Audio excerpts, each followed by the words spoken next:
And we're live. Maybe. Maybe. I think we're live. It's possible. Let's keep an eye on the Facebook. It does look like only one of the mics is coming through there. No, look. See how? But yeah, but I'm not there. And we're live. So maybe. Yeah, we can hear you. Hey, Fine. we got both of us. Okay, I'll fine. mute this now. Yeah, you're good. Mute that. There we go. Okay. Truly professional way to start a show, David. Yeah. We're doing great. We're good. We're on top of this. So we literally just drove back from Canada on some very important business, and that by important business I mean Cuban cigars. Yes. We have this is the Cohiba. What the hell is the name of this thing? The Vehique? No, it's not the Vehique. This is the, I don't remember what it is. It's a nice little Cohiba. And I got a Monte Cristo #2 over there. Then I got a house cigar because I gotta support when you go in places like that. Gotta get Exactly. house cigar. I'm still trying to get all the invites and stuff done because it was a little iffy. It's been a today. weird setup today. So Yeah. our streaming software that we use is called Ecamm, and they like to push out updates that completely change everything. It'll break your audio, it'll break your video, it'll break this, break that, and they don't bother telling anyone until the people go live and realize something's not working like it's supposed to. So thanks, Ecamm, you're awesome. Yeah, It was fun. it's been a fun setup. So we're live in New York. We're almost done. Okay. We're live from New York, Hello, and I don't Internet. mean New York City, but Yeah, we're not done. somewhere. Live from New York on it's Tuesday. Wait, what day is the week? Tuesday. Is It's it Tuesday night. Tuesday night. It's a good time. So when in Canada, you gotta taste the local fare. So we grabbed a bottle of Caribou Crossing for everybody that's saying, what are you guys drinking tonight? Well, Caribou Crossing. So this There you is go. this is Canadia's answer to Blanton's, which Canada. is yeah, I love saying that. I saw you say that to a couple people up there. I don't think they, Yeah. they Yeah, didn't they- want to correct you. Yeah. Oh, they're too polite. Wonderful bag. Yeah, my it's cool. my daughter's going to steal that bag in seconds. It's actually a really cool bottle. It's basically Canadian Blanton's because it comes in a cool bag, and instead of a horse, it comes with a moose. Well, a caribou, but it's the same thing. It's not really the same thing, but I like to say it's the same thing. Yeah. It's got the caribous on it. Yeah, that is a cool bottle, though. I like that. It's pretty cool. It's, you're going to have to give it a taste and see how it is, though. Taste. I plan on sampling it thoroughly. Sample it robustly. While you're doing that, I'm actually going to cut my my cigar. You going straight cut or V cut? I could go V-cut. Okay. So, David, how you been? What have you been up to lately? Well, recently I was in Canada. And on the drive over to Canada. Yeah, right. Tell about the adventure on the drive alone. There's a split wheel semi, I guess, or the part of a wheel of a semi came off of the middle of the freeway. Right. And smacked my car pretty good. I thought for sure we were going to lose a tire. And we finally get to a place that's safe to pull over, a couple miles down the road, and we get out and look. Huge gash in the bottom of my car through the door. The trim piece on the outside completely ripped off and destroyed. The door creaks like crazy. I mean, it did a lot of damage. Right. Luckily, we were able to get a picture because a little further down the road was the semi that clearly caused the problem. I mean, it genuinely felt like you ran over a curb at 80 miles an hour. Yeah. It was nuts, man. Just a little piece of metal just did that much damage. It was crazy. Yeah, it was pretty rough. It's pretty rough. So I've got to go tomorrow to take my car to the shop Good times. to get the quote so that the insurance and leasing people can all handle Of course. this stuff. So yeah, All good right. for them. So we got it out of the bag. Finally got it. Ooh, that's the bottle. It's got some acid etching on it. Yeah, that's a nice looking bottle, It's, actually. it's pretty good. Yeah. I've had it a couple times. I've only ever had one bottle here. Mm-hmm. There we go. Beautiful. That's satisfying. Beautiful sound. You going ice or no ice? You know what? I'm going to go neat. All I'm right. gonna go neat. Thank you. There we go. I'm going to start neat just to get the flavor, and then I might add one of these cool circular ice cubes over there. You just don't want to say the balls, do you? I'm not going to put your icy balls in my bourbon, David. Oh, yeah, you will. By the end of the night, it's going to happen. So David is cooler than everyone else, and his freezer actually makes the ice balls. Yes. So It literally is the reason I bought that freezer. yeah, I think that's the main reason you bought your fridge. Not because you knew your other one was going to go bad, only because you wanted the one that makes the ice balls. The other one was old, and one of the shelves was cracked in it, and I was going to buy the shelf and all this stuff, and I'm like, you know what? I'd rather, and as I told you on the way over here, I'd rather do things on my schedule than its schedule. So I'd rather get ahead of problems than always be reactive. Right. So you got your drink there. Prost. Prost. Hopefully Cheers. you guys out there have a nice, tasty drink. Oh, yeah. Ooh, Well, that's good. It's definitely Canadian whiskey. It is and Canadian not, whiskey. not bourbon. It's nice and mild. Yep. So if you want to move away from the what would I say beer world and get into some good tasting whiskey, this would be a good stepping block. This is a good entrance level whiskey. Canadian whiskey. I think that's the way to do it before you go to like Irish whiskey, which I think tastes almost. I think in a blind taste, and we're going to do this. We've already challenged him. He's already accepted a blind tasting between Irish whiskey. Yeah, he claims I can't tell the difference between Irish whiskey and Canadian whiskey. I can 100% tell the difference. I don't think you're going to do it. 100% tell the difference. I can do it on first sip. Guaranteed. You sadly, got any Jameson in there? I actually do have a whole bottle of Jameson. It didn't even get open. And I have a bottle of Sexton in there. So I have 2 Irish whiskeys, but the only Canadian whiskey I have is this. So. Well, see, there's your problem. But if I were to pour all 3 of them, and pour all 3 of them, you would not know. You would have a 33.3% I'll chance. bet I can tell the difference between those 2. Alone. Those 2. I'll bet I can. Yeah, I just want to drink all his Irish whiskey. He wants to drink all my Irish whiskey, which is okay. So I bought. We were doing the Nod to Guinness episode, and so I bought a bottle of Jameson, and we got the Guinness beers. Well, we ended up doubling the amount of Guinness beers that we purchased. So we just drank Guinness all night. Nice. And we never even opened the Jameson. You can't go wrong with Guinness all night. So it's I mean my stomach and the size of it can do without drinking Guinness all day long. Yes, it can absolutely do that. So that's good. But this is a whiskey I really like. So it's not your typical Canadian whiskey though. It's definitely not like the ones we had in at the restaurant yesterday. Yeah. So this has a little bit more spice. Yeah. Almost a little bit of a pepper. Yeah. Well, I would go a very rich caramel. I was going to say you can taste the barrel a little bit more in this one. Well, somebody loves our podcast. I got a heart here. There you go. It's probably my mom. In a moment, it'll say, "Hi, baby boy." Let me refresh the comments here. Yeah, it's not my mom. My mom would leave a frowny face. And I may or may not be receiving comments. I don't know because, like I said, Ecamm is not being friendly tonight. No, that was Sam. Hi, Sam. Sam, how you doing? Now, Sam has been a guest on the show. Sam with these exact mics. There you go. We were in Alaska, and Sam was on the show up there, so yeah, that was a fun time. But I would say this is a little richer than a standard Canadian whiskey. Right. The couple we had last night were almost. I mean, I don't want to say water. Like, the first one we had was... I was going to say almost like drinking water, but I was trying to be nice. Well, I mean, yeah, I agree. I don't want to be rude because it's Canadian. Those right? I would definitely not order with ice again. No. Yeah, because you can't taste it with ice. So I went to a 14... For my second pour, I went to a 14-year... 14 years in a barrel, man. You should really... You should pick up some flavor.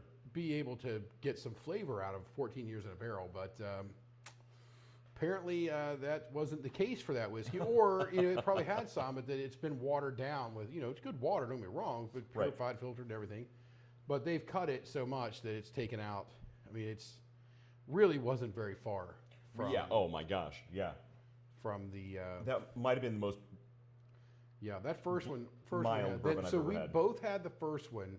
I went with a 14. You went with a different one, and at the end of the night, both of us were like, "Give us a." We need a bourbon. Give us a Woodford. We need something with some flavor. We need something that brings a little bit of heat, something that we can taste, and that's what we did. There you go. And yeah. So this is also a special night. We have Cuban cigars. So not something you find very easily in America. David, walk us through how you properly cut and properly light a cigar. Well, you use something sharp, not a pocket knife sitting out behind a hotel because there are no We've cigar never done that lounges before. in Canada. Which there are not. Very, You can buy cigars in Canada. You just can't smoke them in Canada. yeah, It's like fireworks. What did they say? 200 yards from any door to a building. You got to be out 200 yards Right. from the building. We were almost 200 yards. Well, we were well the hell over 200 yards walking back into that place. So we get last night. We get Monte Cristo number 2s. For anybody that knows me, the Monte Cristo number 2. I love Cohiba. I do like Cohiba, but Monte Cristo number 2 is like, if I can get that, the Cuban, the Habana, the cigar, that is the cigar that I want. Right. And it's wonderful. It's delicious. It's just rich enough that you could smoke that morning, noon, and night. And all the way down to the nub. It's just Oh delicious. yeah, I was burning my hands pretty badly. But we'd walked out to get to this little gateway courtyard thing, and failed to have one of us inside and one of us outside to verify the door would let us come back in. Now, yeah, for rookie any mistake. of you Rookie with, mistake. yeah, for any of you with 3 brain cells, based on the way I said that, know that that door did not let us back in. One side of it's all blocked up. You can't walk one way. The other side, down and then down the long end of the hotel, then out to the street. We passed the employees' entrance. We couldn't sneak in there. Thought about going through the dock. Couldn't sneak in there. So we had to walk all the way around this thing. But it's the patio of the pool. Why would they not let you Why back would they into not your let own you hotel? back in to So, your hotel? But yeah, good times. that was so we were well over 200 yards away from the From door the actual entrance. that we came in. We got comments over there, but I don't see them. Over No comments. It's telling us who's watching. So John Calner's watching. John, have you had Caribou Crossing? And if so, what do you think? Are we going to be quiet until he replies? I'm going to wait till he replies. Okay. It's Let's just stand here and watch. Sit Wait here for and John. look at him all weird, make everybody uncomfortable. Oh, by the way, Laura Lines Black says, "Hello, baby boy. Good I evening." knew it. I knew it. I knew she was going to be watching. I knew she was going to be like, "Hi, baby boy." Hey, baby boy. Hey, Laura. I hope you're feeling better. I hope you're feeling better too, and I hope you got a good alcoholic beverage and you're getting clattered. There you go. Exactly. Pour My yourself a mom bourbon. is a raging fan of drinking. Good. and, Pour yourself a bourbon. Light a cigar. It's she's heart healthy. She's still banned from 17 bars in Huntington, West Virginia. So, I mean, walk in. There's her picture right behind the bar. That's her. That's it right there. She's the queen of the bar. All right. John Calendar says, "Never had it. I'm not driving to Canada for whiskey." So, we don't. Again, although the last couple of weeks, the whole no politics thing is really going. I mean, but yeah. we can vouch 100% that the trade war between the who is it? The Naboo and Oh, the Trade Federation. The Trade Federation. The yeah. Trade You asked Federation me and too quickly. Naboo is firmly in effect because, like I said, we had Woodford. It's true. They cannot get bourbon in Canada. Can I right get now. bourbon? Yeah, I honestly offered a black market option that they can reach out to me and I can hook them up with bourbon. Yeah, at the duty free shop, he's offering to bring in black market bourbon. So Yes. he tried. Yeah, I try to help Canada. I'm trying to help you out. Trying to help you out. So you asked me about cutting and lighting a cigar. David Michael, I'm gonna get you. Stop drinking so much in bars, you won't get thrown out. Look. We all like a good time, but keep it in check Yeah. within moderation. All right. So how do you? So the first thing I use a V cut now for Explain. those there. V cut. It, Yep. it cuts like a V. There you go. We have a It's in straight the cut name. here. This is a straight cut. This is from Trump Tower, actually. It says Trump right on it. It does. So that made it worth more money. Actually, it was pretty cheap. That's a straight cut with no blacks. Or back. So if it had a back on it, it'd be called a perfect cut. But cut the cigar the way you like it. That's it. That's exactly it. As long as you can get a good draw from it, it's satisfactory to you. I've literally used pocket knives more than once. On the bottom of the lighter that we used last night, Yeah. um, Okay. just for reference, the Monte Cristo number 2, because I went ahead and bought another one today, is the torpedo, which means it also is a torpedo cut, right? So that's the back of it. And we had a punch cut And well, A punch cut does if, not work if very well there's in a if torpedo. there's one combination of cutter and cigar type that don't work together, Right. it is the torpedo And the punch. and the punch. Or the V. I mean, I use a V on a torpedo V all on the a time. torpedo? I use a V Yeah. on a torpedo all the time. I love a V cut on a torpedo. I okay. love it. I don't go that way. I go I love straight it. on I a. love it. It's not what you said last night. I go straight. I don't go straight on a torpedo. Okay. Alrighty. Anyway, so what we had last night was just the absolute worst combination. I can probably can I tilt it down a little bit? Yeah. I don't There want you to tilt this all the way down because I'll kill the thing here. So the other side of it. So that was the cut.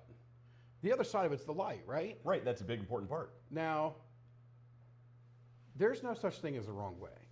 There really isn't. If I would argue if that. you don't mind, I'm a light snob. if you I'm a lighter exactly snob. exactly, and I'll get to that. If you don't mind the taste of sulfur, you can strike up a cigar or a match and just burn the end of your cigar and Yeah. breathe it in and light your cigar very Yeah. quickly, if that's what you want. I don't recommend it. I don't do that. No way I would do that. A Zippo with an actual lighter fluid in it, Oh, that's going That's to a leave sin. another taste Yeah. that's different from what the tobacco is supposed to be. right. And also, I'm not even a fan of the blue lighters that shoot out the torches. And we got a single. That everybody we got a has. single. Everybody has torches. Now, I use this Don't all the burn your time. hand. Yeah, I got it the right way. Both of us have scars on our hand from this freaking lighter. This actual That lighter. same lighter. So of all of them, I do like this. I do like a single torch. Okay, there you go. That is by hands down my favorite. Now, we have a lantern here as well. Now, the lantern, well, it's kind of exactly what It's you'd literally imagine. a lantern. You bring it up, and then you can control how big the flame is. And it's all good. Now, some people use what they call staves. Yep. And it's a cedar. It's Spanish cedar. Spanish cedar, which is technically a mahogany, but we'll go with it. It's a Spanish cedar stave, and they'll light it, and then they'll light your cigar. Right. with If we were in Davidoff of London, they would highly recommend a stave. Well- they would look at you funny if you tried to use a lighter. Old man Edward Wood, the younger of the Eddies, or younger of the Eds, which is Eddie, he is okay with Ed and Eddie. It's Ed and Eddie, and he is okay with a blue flame, but you don't. We're not here, You never let the flame touch the. and we're just touch the warming it tobacco. up. That's right. You just warm it up, nice and. This is a cigar. This is not a cigarette, like some. No, this is a cigar. This is supposed to There's be an art taking your to it. time. This is supposed to be taking your time. If you're in a hurry, then it's not time to smoke a cigar. That's exactly it. So the idea is to take your time and just light the cigar nice and slow. And this is my favorite lighter. Sure, it's a good I one. use it all the time. Plus, special hint to anybody that travels a lot, this gets through TSA. Surprisingly, he's actually taken on airplanes. Yeah, Hand it's me my cigar case over there. yeah. John's got my other Hey, John Callender. cigar case. Well, we all know John Callender loves a good cigar, so he. Yeah. has So your cigar it is. case. It has a spot here. You just drop the cigar down in it. You can have two other cigars. You drop the lighter down in it. You can have two other cigars in here. You put it out. You throw it in your carry-on bag, Apparently, which is where the I do TSA it. that looks like a And cigar. TSA that looks like a cigar inside of a case, and it goes right through. Now I have lost 3 cigars now to the TSA. Right. Very angrily. 1 in a check bag and 2 in carry-on. Yeah, that sucks. I accidentally forgot this was in there. Yeah. And it got through, and I got to the other side. I'm like, oh. Oh, whoops. I'm like, all right, well, I'm probably going to lose it on the way back. And I got through on the Yeah. way back. And then ever since then, I'm like, all right, I'm just taking this with me. Right, exactly. All right. So back to lighting our cigar. Yeah. Nice and slow, nice and even. We don't want to burn it and sit here and smoke it and try to light it up. Nice and easy. John says, I'll sell it to you, give you a great deal On my product? on your thing, yeah. It's a nice case, John. You ought to hang on to it. No, I like that one. He's got better than this one. I'll trade you. Yeah. No, you got this one from Trump Tower. It says Trump on it. Well, both of them are from Trump Tower. Okay. I went back down after I lost that one to him. I went back down and bought another one, but they didn't have exactly the same kind. But it is the brown leather. They have a black one too, but I prefer the brown. I like the brown too. It seems more classic. Yeah, it does feel a little more classy. So there we go. Got a nice glow on it. We're not burning. There's not runs down the edges of the cigar. Nice and easy. Delicious already. There you go. And the other thing about all this, you're putting in all of this work right now. All of this work we're doing to light this cigar. And I happen to know that there are some flaws in some of these sometimes, so you'll see me blow it out and make sure that the fire goes out. Because I do have a friend that lost a check. Yeah. He lit a cigar in his car, got done, threw the lighter down, and no. he had a check that he was going to the bank to deposit, and it got destroyed. Oh man. So anyway, we're doing all that work just for the first draw of the cigar. That's it. And of course, I talked too long after I lit it up. Right. You can't let it cool down. You'll lose that heat. Yep, you got to draw it. Yeah, good light takes time. Gotta do it right. Oh, wonderful cigar. Wonderful cigar. I mean, there's a reason that Cohibas are, sought after. So they had the first shop we went to actually had the Bahiques in stock. Yeah. At what, $475 Yeah. or $435 They a piece? were. Yeah. Yeah, they're a little pricey. A piece for one cigar. That's what they were. I've spent a lot of money on cigars. I've bought some expensive cigars. You bought some very But expensive cigars. I have not bought that expensive a cigar. Right. That's excessive, even by your standards. Yeah. Now, I've been gifted Bahiques. Yeah. And I've smoked those. Yeah, let somebody else pay for them. That's the best kind of cigar. Yes. And Siglio. Siglio is another series from Cohiba that's very good. Yeah. I love that thing. If you ever have a meeting with me online and it sounds, or I tell you I'm in my garage, it's because I'm out here smoking a cigar. And that's how that goes down. I'll sit out here and I'll get on like phone calls with, or Teams meetings, whatnot, with coworkers. And I'm like, hey, do you mind if I smoke a cigar? I'm like, no, okay, fine. I'll turn my camera Spend 5 on. minutes lighting it. Yeah, like, yeah, go ahead. Tell me about that QBR report. Mm-hmm. That's good stuff. There What do you think? go. That's tasty. That's so good. Jeff Leffingwell. Hey, Jeff. I have some Backy. You could try it. Don't care how you light it.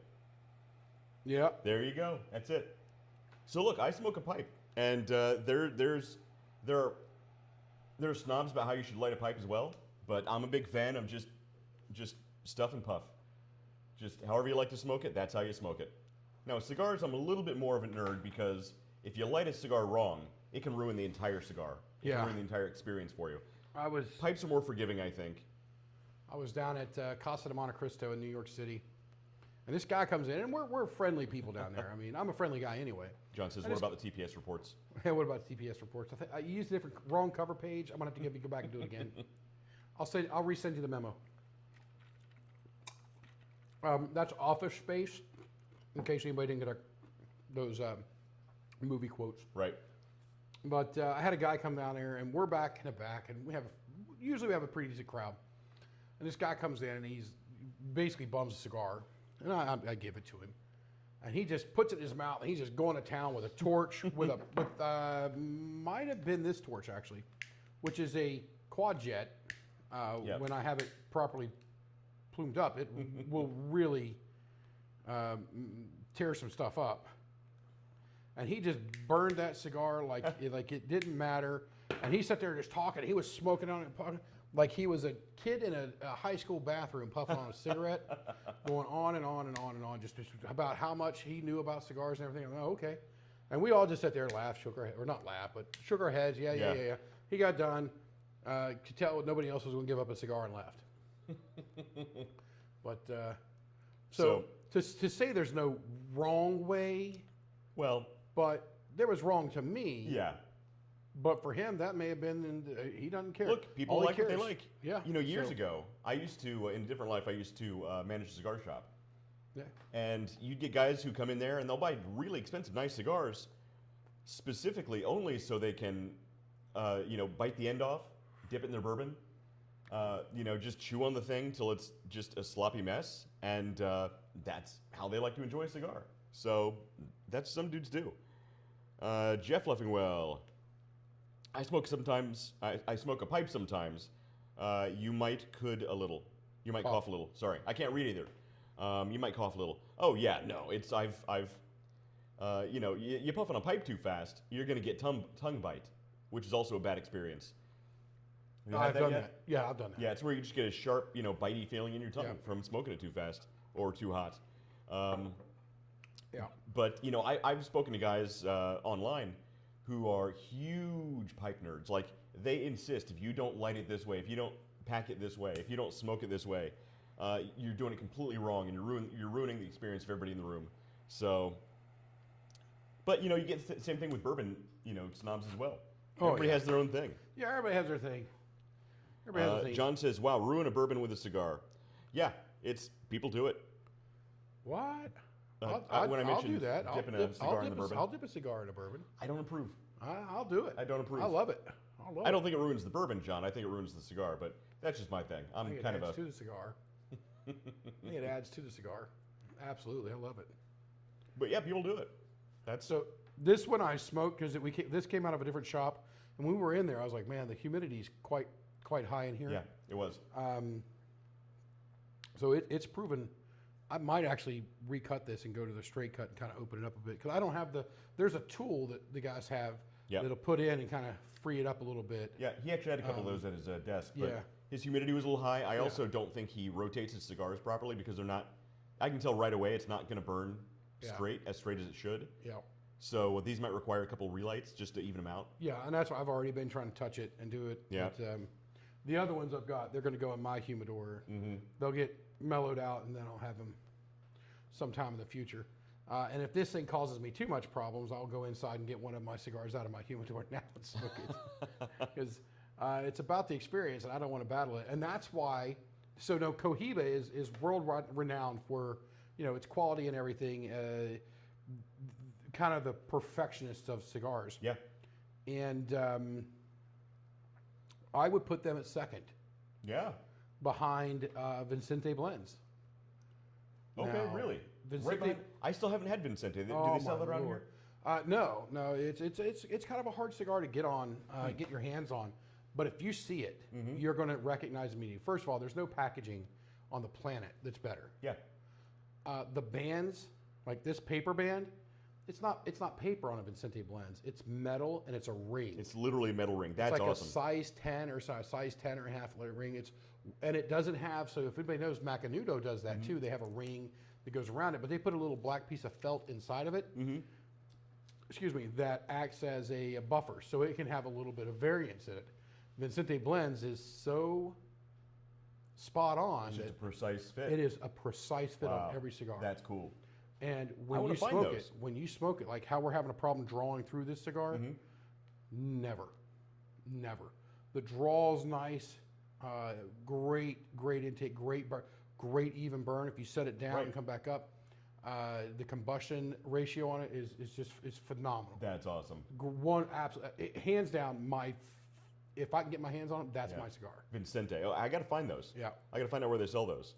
Well, I'm going down hopefully later this year into the Dominican Republic, and I'm going to go meet with him, say hi, because I haven't seen him since I was maybe over a year ago down in New York, down in New York City. Well, you got to smuggle some into the States for me then. You can get them here. That's not you have to smuggle them. They're Dominican Republic products, so you can get them here. John said, I was more speaking of the chewing on it, but you both know my feeling on smoking. Yeah, John Calendar does not approve of smoking, which is great, by the way. Do not ever smoke cigarettes. I think it's one of the worst things you can ever possibly do to yourself. We disagree slightly on cigars. I don't think they're bad. Smoke cigarettes and drink pop. They're not for everybody, because a cigar will make you reek of cigar smoke for the rest of the day. Oh, it's delicious. It's a wonderful smell. I mean, it's my version of cologne. So here we go. Look, cologne, mouthwash. Yes. That's it. Tonight on the Underdog Journey, how to smell like a man. That's it. Which is why we're doing this in the garage. In the garage, because your wife doesn't want your house to smell like men. As opposed to doing it in the office in there, which is a really nice room. Right. You walk into my office, you're like, oh, this feels like a cigar lounge. With the leather couch out there, the leather seat, and then the stuff up on the walls and everything. It looks like a place that I could definitely smoke a cigar or a pipe in here. Right. But yeah. Yeah, no, not in the house. Yeah, not in the house. I get it. Now pipes, I do think smoking a pipe in the house is okay because the smoke doesn't stick to things like cigar smoke does. Plus, I love the smell of old pipe smoke. I love after I have a bowl of a pipe. I love the way that it makes me smell. I loved how you paused to clarify that. A bowl. After I smoked a bowl. After I smoked a bowl. No, after I have a pipe. I just love the way it makes me smell. I love that smell. I love it. It's the best. If I can, okay, I'm telling you right now, don't make it too sweet. And this is what some of the people have done because they've realized that people want to smell, that men want to smell things that actually smell good. We don't want Cool Rush, right? I don't know who the hell in Degree came up with that name. First of all, great job because you've sold a ton of it. Right. But we don't want to smell like that. I would rather smell like nothing. I'd rather zero fragrance and then, let my cigars and my bourbon and let my lifestyle come by. I walk by at first like, oh, dear Lord, that guy's he smells like a walk-in tobacco shop. See, that's what dudes want to smell like. Yeah, that's by the way, John says, I'll be more specific. I personally don't like to smoke, but I have no problem with others choosing to. And that's not, I totally agree, John. Whatever people want to do, whatever makes them happy, go do it. Very libertarian of you. No, he's got brass knuckles that says, you smoke around me, you're getting punched. Well, it's not his thing. He doesn't mind if we do it. It's not around him. And I understand that. I get it. That's great. Jeff Leffenwell, did you ever smoke cigar through a bong? I've never smoked a cigar through a bong. I have smoked a cigar through a pipe, though. Just jam it in the end of a pipe, so you have like this big, tall cigar sticking out the top of your pipe. And it's actually a really good way to smoke a cigar. Now, I've seen people do the nubs. Yeah. Like when they get down to a certain point, they'll nub. It looks ridiculous, but I'm telling you, by the time the smoke actually gets to your mouth, it's cool, it's smooth, and the flavor actually has a chance to mellow out between the cigar and by the time it gets to you. It looks ridiculous, but it's a great way to smoke a cigar. Okay. I was interviewing. I used to have my pipe YouTube channel, and I was interviewing Steve Cotroneo. Okay. He's a Disney Imagineer. He's a big pipe guy, big rum fan, big fan of rum, big pirate guy. And during the whole interview, I have this giant cigar sticking out the end of my pipe while we're talking. It looked completely stupid, but it was great. Jeff Leffenwell says the ice cools it. Yeah. The ice cools it. I got to tell you, one of the reasons I do love my current wife. One of them. Okay. One of them. Kiki. Is because she refuses to. She actually hates floral smells. Okay. As much as I do. Okay. So some people who put everything has to reek of flower, that fake flower smell, like it's in fabric softeners and it's in hand soap. It drives us crazy. We go out of our way not to get that stuff at our house. So, I completely approve. We're more of a coastal. Yeah, and mainly because I remember hot chicks tanning on the beaches. Yeah, you mentioned that earlier. With the tanning oils. The smell of the sunscreen. Like so I love that. Yeah, it brings back great memories. Right? That is awesome. I totally approve of that. I've talked about it here before. The Maui's Miracle Oil. If you get sunburn, I got 3 bottles of it here now. I got one of them I brought back from Maui, and I bought 2. One that was here. We got sunburnt, and then we were traveling for soccer a couple weeks ago, and we got burnt. So I had it shipped to them there, and I got it overnighted. Does it smell like The Rock after he's been on the beach all day? I don't know what a rock smells like after. The Rock. Oh, Maui. The Rock. Yeah, it's no. Maui. Oh, Maui. Oh, yeah. You're I'm a sorry. Disney guy. You should know this. I should have got that. But no, I also don't know what The Rock smells like after being on. I can't imagine good. Well, if you ever watch those cologne commercials around Christmas time, for some reason they think celebrities who've been stomping through the desert looking at full moons must smell amazing because that's what all those commercials are. That's oh yeah. No. It's like me stomping around a hotel because the freaking door's locked to get back in from smoking a cigar. So you mentioned Hawaii. You're going to go to Hawaii soon. Yeah, I'll be out there. We'll do the show. We'll probably keep it on Thursday. Mm-hmm. maybe Wednesday, but possibly Thursday. I'm jealous. It all depends on what the work. And I'll have it to you the week before, kind Yeah. of like what the actual schedule is going to work out to be. But you got to remember, 9 o'clock out here is 3 p.m. in the afternoon over there. Right, so. exactly. So time zones are a little tricky. But I definitely need to work out a way to get Flashpoint to do business in Hawaii, just so I can go. Probably not a bad market to be in. That's what I'm saying. There are some batteries in Hawaii. There are. And they have a lot of solar out there too. So solar and a battery combination, especially for you, great. That's what I'm saying. That's what I'm saying. Soon you'll be jealous of me because I'm hanging out in Hawaii. Nah. Nah, you won't. I'll be like, hey, bro, I'm 3 doors down. Why don't you come over here? Grab a Mai Tai and sit on a beach. I'll tell you. If there's anywhere where I could picture myself just accidentally running into you, it's like one of 3 places. It'd be New York City, Las Vegas, or Hawaii. Vegas or Hawaii, yeah. I do spend an inordinate amount of time in New York City, Las Vegas, and Hawaii. You do, exactly. It's a hard life you live, David. I feel bad for you. And I don't know how I'll you do tell it. you, if they put timeshares, little condos in the Atlanta airport, man, just little condos. Yeah, One efficiency condos. yeah. In the Atlanta airport, it'd make a mint. You know what some businesses do? I'm surprised yours doesn't do this. Is they'll actually have a house that they keep on reserve specifically for when employees travel into the area. Yeah. Well, I mean, they may actually have something like that. In Yeah. Atlanta. There's a hotel very close to our office. They may have something like that in Charlotte too, because that's where the actual corporate people are. Right, right. Laura's going to bed though. Good night, Laura. Good night, old lady. Hope you feel better.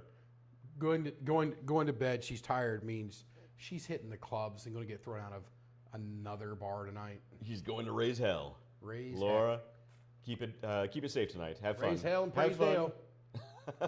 John says, I'm going to Duluth in June.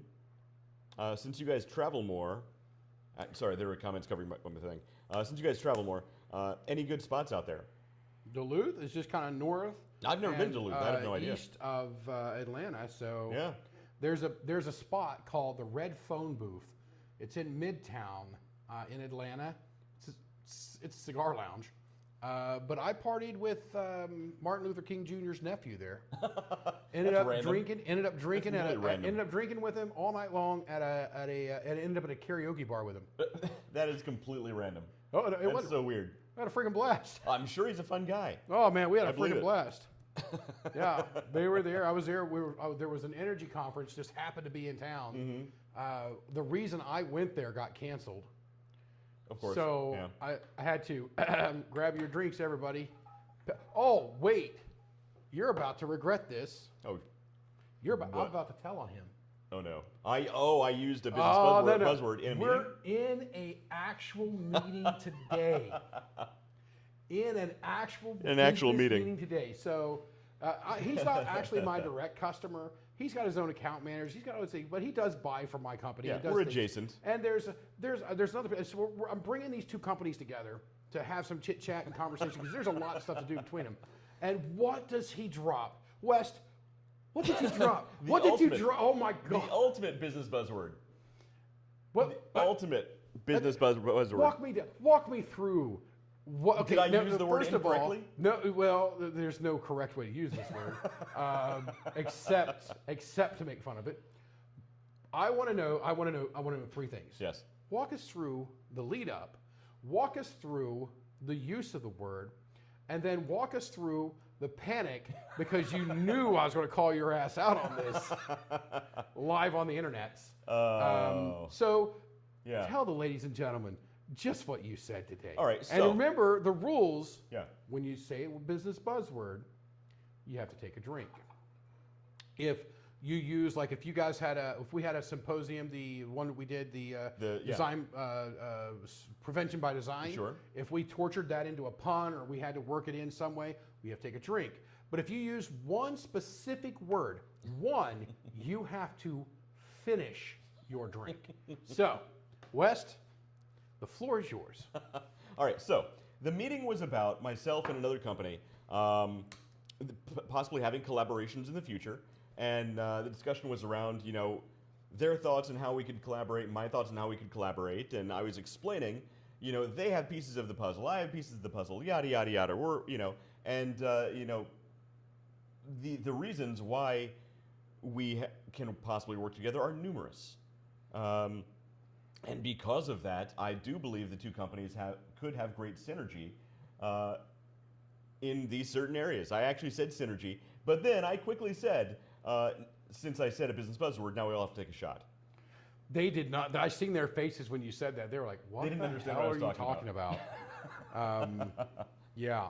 I mean, they were cool guys. It wasn't Oh, super formal. I love working with those. It folks. wasn't super formal. Absolutely love working So with those they didn't take any offense to that. But yeah, I did follow it up immediately in the meeting with, now we all have to take a shot. So we don't. I slightly saved myself. We don't have to take a shot. I'm going to take a drink just because it was fun, but somebody has to finish their drink. The hope. Somebody has to finish their drink.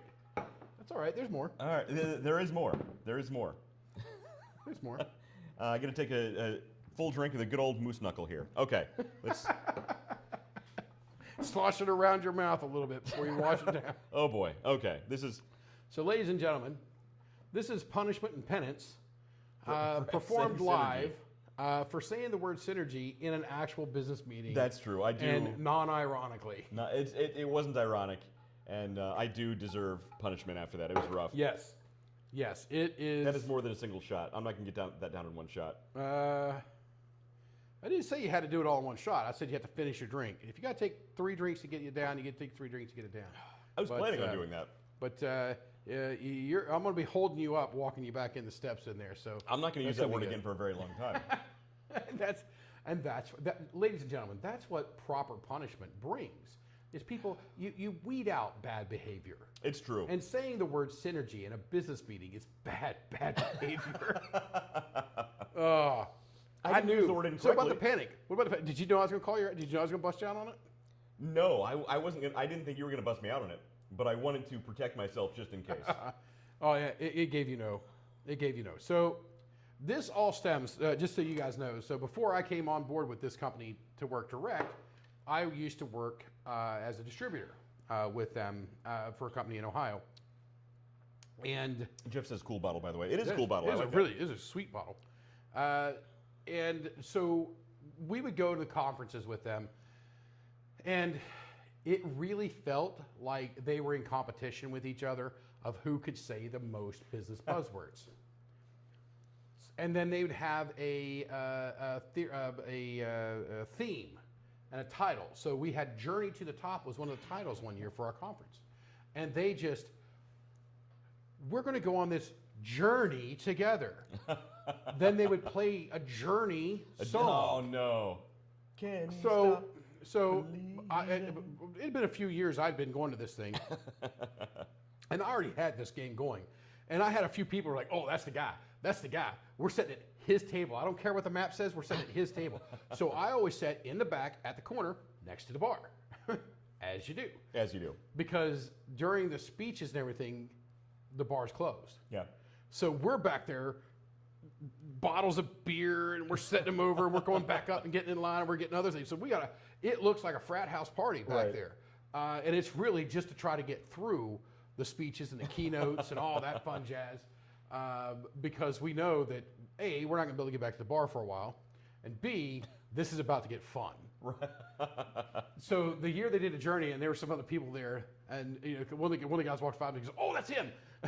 And I turn, I'm like, "Hey, how's it going?" I haven't seen since last year. Yada yada. So I say, "Hey, come here. This is what we're doing. We're going to sit at his table. Where you at? I'm back in the corner." He goes, "Yeah, I figured." So we're sitting in this corner. "Tell me about the game, Dave. Tell me about the game." So I tell him about the game of the business buzzword game, and so we go on with it, and we play, we party. And that year, oh my Lord, I think they were trying to outdo themselves. Yeah. Every song, Torture, Journey, it had something to do with a journey. Every comment, everything. It was just bandwidth. Ping me when. So the bandwidth. Whew. People gotta have bandwidth. Yeah. And my old boss, I was having a meeting and talking with him, and I was like, he said something, and I wanted to put a pin in it so we could circle back. And I was like, we'll circle back to that. And I was like, oh. You said it. I didn't say let's put a pin in that so we can circle back. I was like, I want to keep our conversation going of what this is, but I definitely want to talk about that as well. Mm-hmm. And with my ADD brain, if I don't say that, it's gone. Yeah. It's been I 1 get week it. and gone. It's been 1 week since you thought of me. Gone. Out. See, I'm already seeing it. Doesn't have a clue. But This is what it's like in a normal meeting with David, by the way. synergy. I was called humble today. Multiple times. Yeah, they don't know you very well. They I was don't know you called very well. humbled. I am. proof they don't know here's you. the thing. Here's the thing. You don't understand, Wes. You don't understand. Humility is not one of his strong suits. I should get an award for being human. What are you talking about? They should celebrate me for how humble and how much humility I show. But I don't necessarily want. I don't want credit. I want the people that are doing the work to appreciate it. Move on. Let's keep That's going. true. But they're the ones doing the stuff, not me. You give away most of the I'm credit just for a most brain of the things trust. you do. I'm just a brain trust. I get That's it. all. You like being the guy behind the guy. Yep. Well, that sounded a little weird, but Look, I'm not judging you. I'm not judging you. Whatever gets you through a business call, dude. Yeah. There's a lot of that sound going on. Careful, careful with the pores. Okay, there you go. Careful with the voice. Careful with the pores. I might slip up and say synergy again. Oh man. But yeah. So anyway, I came to work for the company, Sure. and I would go to these. We don't meet a whole lot, so there's not a lot of times where I'm in with a whole group of people. Mm-hmm. But when I do, I'd go and get 4 or 5 bottles of water Right. because you can't just get clattered in a business Yeah, meeting you with all can't, your coworkers and your boss, You can't right? finish a whole bottle of vodka in one meeting. Yeah, I need to yeah. get one of these ice cubes, by the way. I could hand it to you. It's right here. I don't want you touching my icy balls. All right. Ah, There you go. there you go. It's that kind of show It's one of tonight. those shows. Anyway, so I get there and nobody has a clue. Nobody has a clue. And I'm drinking. You know, they're going. Somebody says a business buzzword. I take a drink of my water. Yeah. Somebody says drink business buzzword. I take a drink of water. And there's one guy we can count on. Man, every Yeah, time. Every time. Boom, boom, boom, boom. As soon as he stands up and starts to talk, I open the bottle because I know I'm about to finish this damn thing. Because he is synergy and bandwidth. I mean, he is all of them. The coup de Hilarious. grace. He was built for senior executive. Oh yeah, absolutely.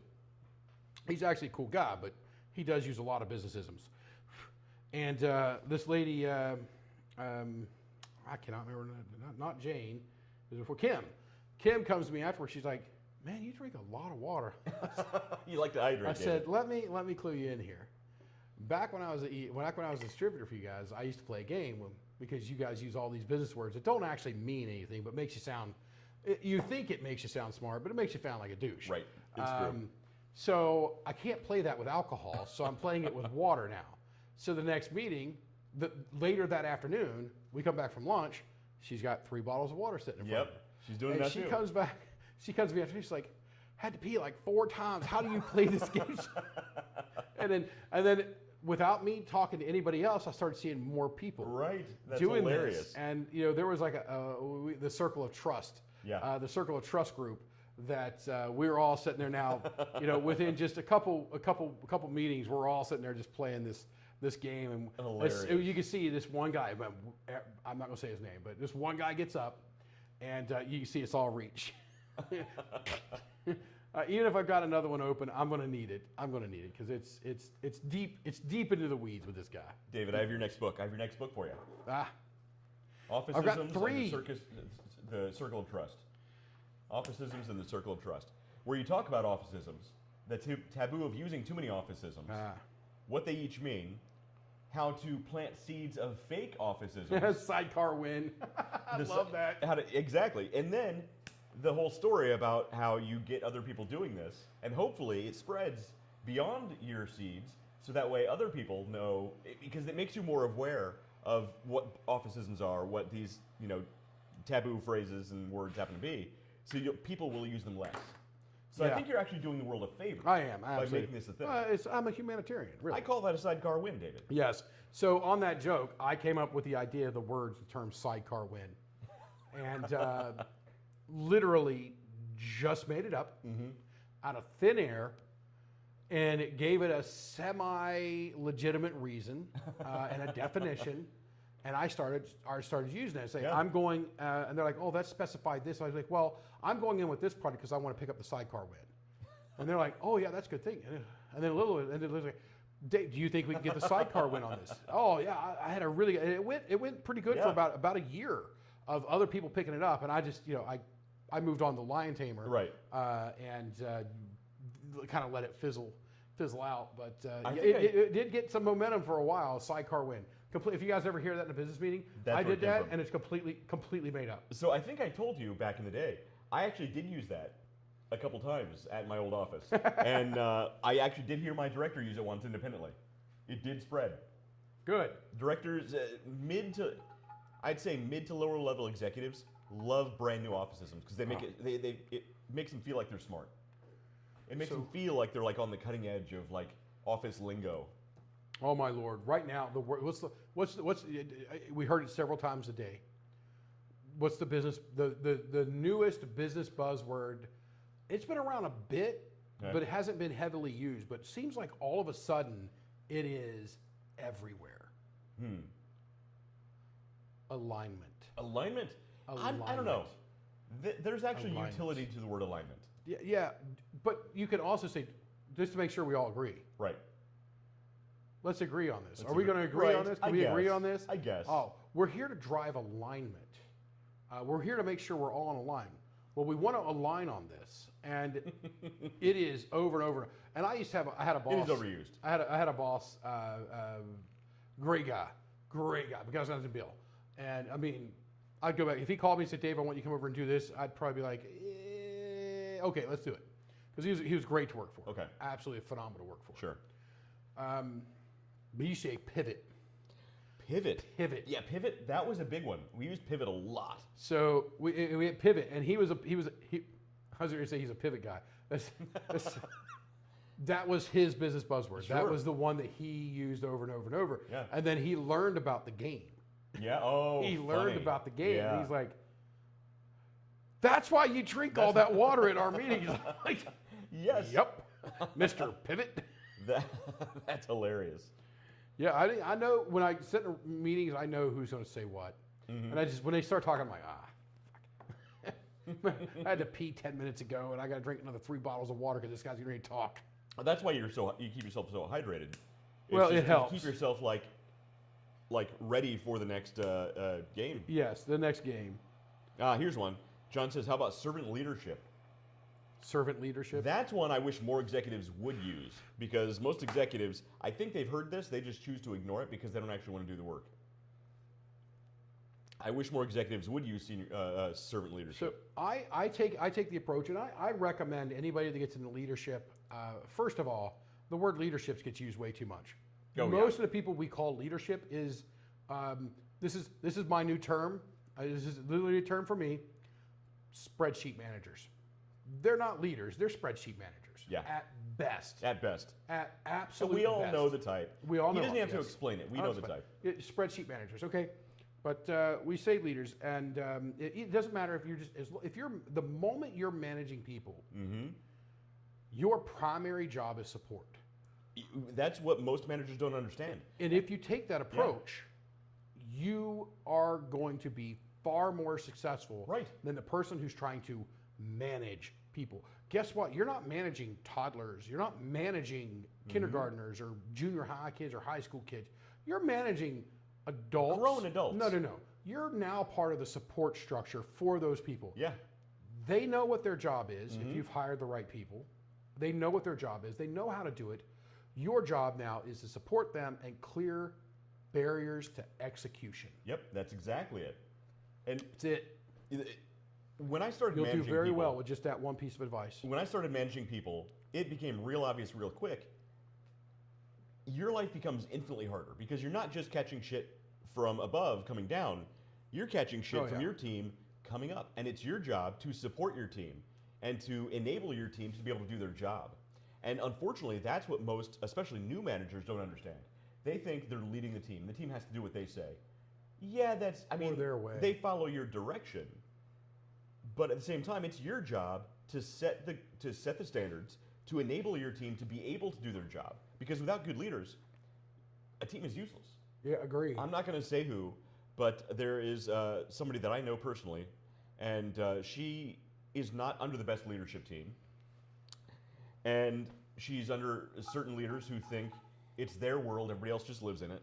And they don't provide her any support. And because of this, her job is 100 times harder than it should be. Because she has nobody she can go to for help.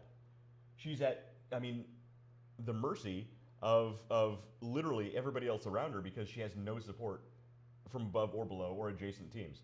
So, yeah, servant leadership, John, is something I wish more managers would use that buzzword. But I would still drink to that, John. I'll still drink to that one. Well, I was drinking to anything, but okay. Yeah. And I will not use the dreaded S word in meetings any longer, unless it's ironically. Yes. I heard you drop that, and I was like, oh, man. I'm so... Were you going to call me out? Well, not there. But, yeah. He'd said the word align too much for me to bust on you for a business buzzword. Fair enough. He's a good guy, but he's, it's like the old guy, Bill. I mean, his was pivot. Pivot? Well, we need a pivot. I'm like, gee, Christmas, man. I'm glad I'm not doing this with alcohol because I'd be clattered 6 minutes into our freaking meetings with you folks. And align is a new one. The guy's cool and all, but it's every day. Right. Every day, nonstop. Align. Hilarious. Align. There are meetings that we have that I get invited to. It's like, what? I got invited to a meeting from my boss's boss, and I didn't know what it was. I accepted the meeting because it's your boss's boss. If I invite you to a meeting, you got to go. Well, of course. And there's a whole group of people, and it's about 35 minutes before the meeting, and I'm like, all right, I'm just going to be in this meeting. Yeah. And I click on the meeting just to see who all's in there so I get an idea, and it says David from Gamewell to lead. I'm like, I don't even know what this meeting's about. So we get into the meeting, and he's like, well, this meeting is for us to align. I'm like, oh, shit. Like, you could have put that in the notes. Right, exactly. Well, to be honest, though, I've seen you jump on calls randomly you did not expect to join, and you just dominated the entire thing for a good hour and a half. I've seen this. Yeah. I mean, well, I do it now, too. So, I mean, it's an art. John said, I didn't sit in mini meetings, and I don't sit in mini meetings anymore.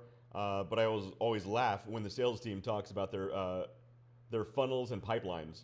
Not buzzwords, but makes me laugh. Oh, yeah. I'd say funnels and pipelines. Funnels and pipelines. Yeah, funnels and pipelines. Yeah. I'm okay with those. I'm okay with those. Because you use those. Well, no, I'm not. No, I don't use them. But they're utilitarian. But yeah, they have a Like purpose. pivot, They have a alignment. purpose. Well, you can't say. Tell me another way to talk about your pipeline. Tell me another way to talk about a funnel. Now, a funnel, is we've talked about it. A sales funnel should be fed 99% properly from a marketing funnel. The marketing success should feed the sales funnel. But not after midnight, because you'll have not gremlins. after midnight. You get gremlins. It's a whole thing. It's terrible. You know what? If you feed a salesman after midnight, what you get is car salesmen. Exactly. They turn into the worst gremlins imaginable. Yeah. I mean, is there anything worse than a car salesman? I don't think so. We kind of know a car salesman, ex-car salesman, who's a pretty cool guy. He's pretty cool. He's a pretty cool guy. But, I mean, his nickname was Slick Mick, or Quick Mick. I'm sure back Quick in the day Mick. we would not have felt the same way about that maybe. Yeah, but he's a cool guy now. It's funny. He's old. He's slow. We can get away from him. We can run faster. We can run faster than him. We're good. I didn't get down to see him. I mean, I do need, actually, there's a client I need to see down in Pittsburgh anyway, so I need to go down there. There you go. See? Exactly. Yeah. So, John, I know you're still watching. What are you drinking? It's a Tuesday night. You got to be drinking something fun. I'm going to wait until he responds. All right. John, we're waiting it's your on show. Come on. John. John. Lois. So, as he's setting everything up, As I'm setting things up, this is how important my job is to the Underdog journey. He's over there sweating bullets, trying to get this thing to work so that that we can align on a time and place to launch the podcast. Right? He was pivoting left and right. He was trying to create some synergies and make things happen. We had the bandwidth. We put a pin in it. We circled back. And that was all him. I was over here watching clips from Family Guy.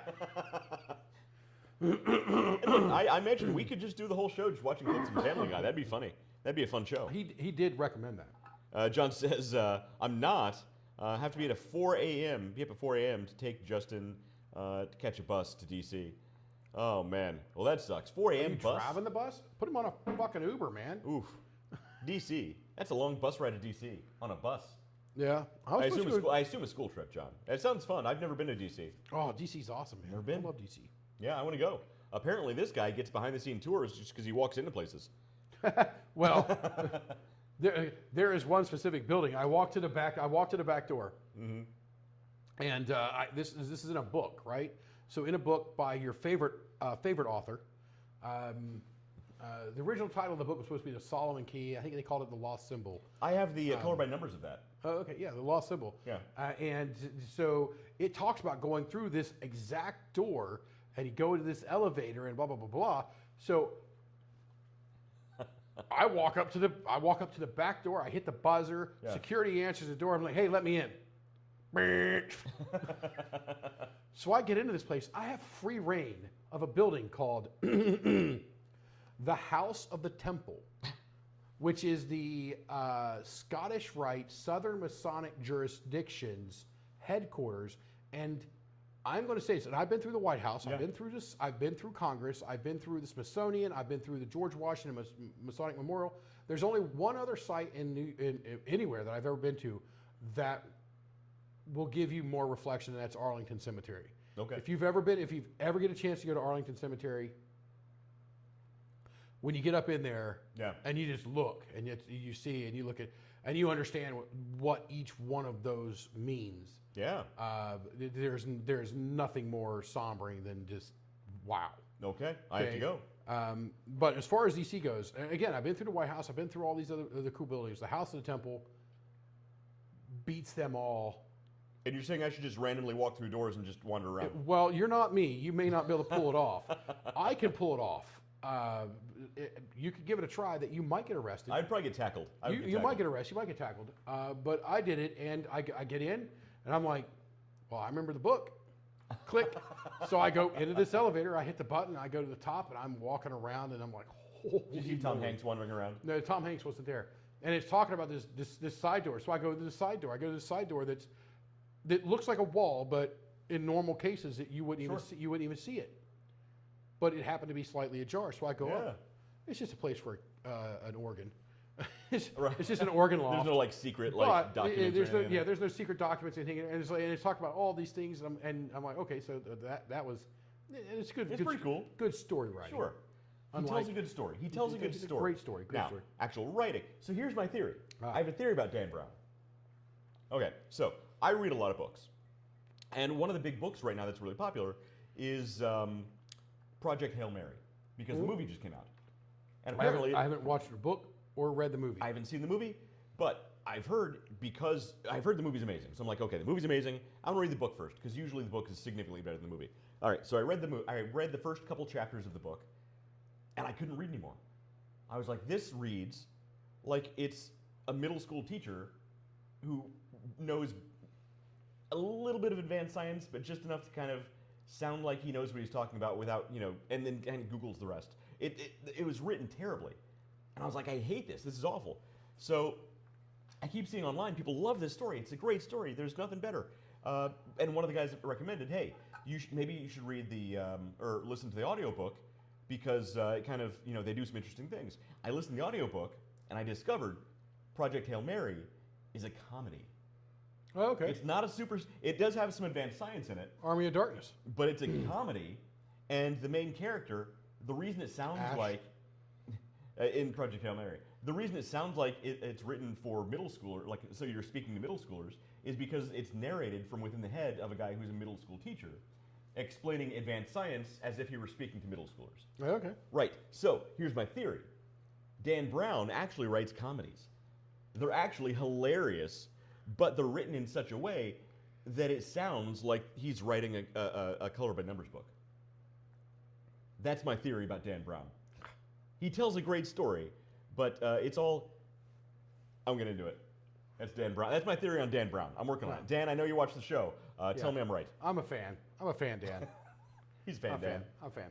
So I go into this building. I hit a button. I go up to top. I look John around. says he wants a chainsaw arm. I totally agree. Yeah. Say hello to my boomstick. So we used to play Halo back in the day, and Yeah. there's a game you set because you can do the team or the team slayer, but the free for all or team slayer, and then you set the stats up. And we had one called Boomstick, Yeah. where all you got Was a shotgun. Yeah, nice. And that was a fun time. That's so awesome. anyway, I go into Yeah. the building. I go up there, and then I come down to another floor. I have no idea. So I'm just working my way down the elevator buttons. Yeah. Completely free reign. So no. So I go from the top. I go all the way to the basement. Now, In this building that you're not even supposed to have access to. Okay. yeah, security. When I finally, we'll get to that. When I finally walk around to security, and then I try to keep going, and the guy's like, "What the hell are you doing, man?" Who are you? Why are you Yeah. here? So I go all the way down the bottom, into the basement, into the lower basement. Did you find Pee Wee Herman's bicycle? Which is just no, that's the Alamo, which is the basement. Now, I'm going to tell you about all the super secrets. Okay. If you've ever been to a lodge and to their dining hall, You found or you you've found ever been infinite at a cans church, of green beans. or if you've ever been to a church and went to their dining hall, Yeah. that's what it is. Infinite cans of green beans and leftover Green spaghetti. beans. Excuse me, something in my throat here. Green beans out the wazoo, not really, but tons and tons of cans of stuff. But tables with the checkered, the gingham checkered, Right. plaid, whatever. Just gingham, I think. Tablecloths, the plastic ones, and, The plastic. and then you go through They and had you get the plastic chairs tablecloths stacked up over there. in DC. Then you're going through, and then you see some. And once you walk out of there, then you get to some halls that has some nice history, rich. The walls, the wooded work, and all the stuff. I'd love to see that part. And the history that you can go through and just walk through and see. Right. Like the people that have been through here. Right. I'm like, Dude, the history has got to be amazing. wow, this is super cool. This Yeah. is super cool. Then I went up, and there's a couple places. So Dan Brown posted a picture the other day. He's like, "Where am I?" I'm like, "Oh, literally the first answer. I'm the first person to comment. Yeah. You're at the House of the Temple." Yeah. Because there's a He thought nobody would know. the very very specific little wall there, little niche, and that's how you say that. Niche, not niche. No, it's not a niche. It's a niche. It's set back, and if you've ever seen it in your life, you'll never forget it. Yeah. Golden sun ray. It's a whole thing. There's so much allegory and so much symbolism. There's so much symbology. Symbology. Symbolism. Symbolism. That's, Yeah, he probably thought nobody would get that. Yeah. That's Yeah, awesome. So I Did mean, he respond back? I mean, I don't think so. I mean, he doesn't respond He didn't back. care. So. It's probably his team anyway doing it, not His him. comedy writers do it for him. His comedy writers. So I'm walking around there, and the security guard's looking at me like, "What the hell is this guy? Who is this guy? Why is this guy here?" And there's a tour getting ready to start, and he's like, "What are you doing?" I'm like, Tour. "Walking around taking a tour." He's like, "The tour's over there." Now, I didn't tell the guy that I had already been through 100% of the top, Right. even the so-called secret passages, and down to the basement, all through it. He didn't tell him he just stole the Declaration of Independence. Yeah, he didn't know that I was through both levels of the library. I mean, I got pictures of stuff that I don't know that they want you to take pictures of. I don't know, but I got pictures of cool things in there. That's so awesome. like things that belong to our very first president, things that belong to other presidents and other really super famous people. I mean, historical figures. It's all there. I tell you, if you get a chance and you go to DC, like John, your boy's going out there. Tell him to sneak off, take an Uber. Tell him to break into the House of the Temple. And Not the house. I recommend it's a House of Temple. Temple. Okay, got it. I recommend he go through the front door. Out back or out front when you walk up, it's two. I think it's Lexington. Two massive sphinxes Cool. That's awesome. are on the sides of it. Yeah. It's great. And you go to the door. You see these things where you get the doors that are 50, 60 feet tall. One of The those? doors are like 50. It's That's ridiculous. awesome. It's such. There's no building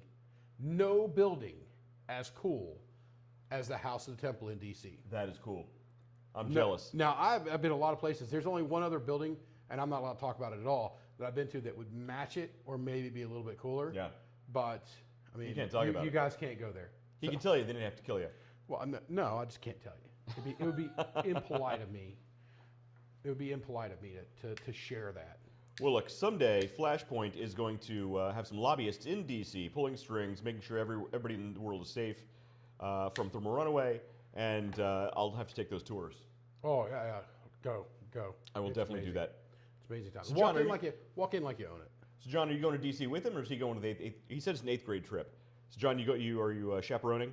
Because that'd be a cool I think trip. he's just taking the kid to the bus. Which Well, I I don't understand assume- why you don't put him on an Uber. Gone. I assume the bus is like with the other kids. I think they're all driving together. I'm assuming he's not on a He's bus not sticking by the kid on a himself. Greyhound. Oh, yeah, it could be. but Maybe. I don't know. yeah. 8th grade trip. Oh, no, that you already had that. Yeah, I didn't have an 8th grade trip. When I was in 8th grade, I think we went to Kings Island. That was our 8th grade trip. But it's really sucks because like the year after I got out of all these grades, they started doing cool stuff. So the year after me, the 8th grade did DC. In high school, the only foreign language class we had was Spanish. And the year after me, they started doing trips to Spain. Like, where was this when I was in school? So I didn't get to do anything I made cool. both of my kids. Yeah. They were not allowed to take Spanish. What did they take? French. That's a cool one. I would put my kids in French. Yeah, I mean, not that we cheese-eating surrender monkeys, but not that we want them being French, but I sure as hell don't want them learning Spanish. That's all I know in French. Yeah, oui baguettes. Yes, that's how it is. So I got my last comment on here is I want chainsaw arm. I see. That was the last one. Before Okay. that, he said 8th grade trip. Okay, all right. Well, that makes sense. Yeah. So it's not his graduating son. No. His graduating. I'm going to brag on your son for a moment. Okay, first of all. Okay, let's hear it. I don't know about his. So their older son is graduating high school with an associate's degree. I think he actually graduated with the associate's degree before he graduates high school. Wow, that's amazing. That's great. And he's going, I believe, incredible. straight into Ohio State. Nice. So Nice. I mean, that's congratulations, John. You got a smart kid, man. yeah, super good kid and well behaved, which is He bullshit. does have good kids. It is bullshit. Yeah, Yeah. I don't like it. Well behaved boys. You're not supposed to be well behaved. It's true. My son is supposed to be a little abnormally well hellion. behaved. I wish my kid would get in some trouble. Yeah. See, I tell you, I admit, I have failed as a parent because the one thing that I always, my entire life, dreamed of as a father was one day being called to the principal's office because my son, in the middle of class, called out, "I knew it. I'm surrounded by assholes." And I wanted to be called to the principal's office for that. But instead, my kids refused to watch Spaceballs. I don't know what I've done wrong. Can you picture Locke saying that, though? No, that'd be great. No, I couldn't, but it would be awesome. So my son is such a goody two-shoes. He's 10, by the way. Goody little two-shoes. Goody Goody two-shoes. little two-shoes. But every time he hears a swear word on TV or anywhere, he looks at my current wife or I. He's like, "Dad, Mom." I'm like, what? We didn't say it. It's right. We can't control what's on the TV. Oh, But he can't even hear it, let alone say it. If he actually said a swear word, his head might explode. he spends some time with me. We'll get out there. We'll get him cut. We'll get him cussing properly. We'll work on that. The Penny, my daughter will come to me and be like, "Can I say some words?"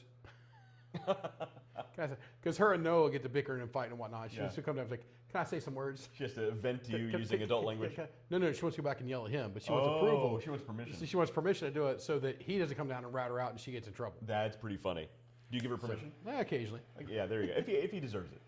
But yeah. And That's sometimes funny. I just want to see what happens. Yeah. So Catherine, my youngest, she's 8.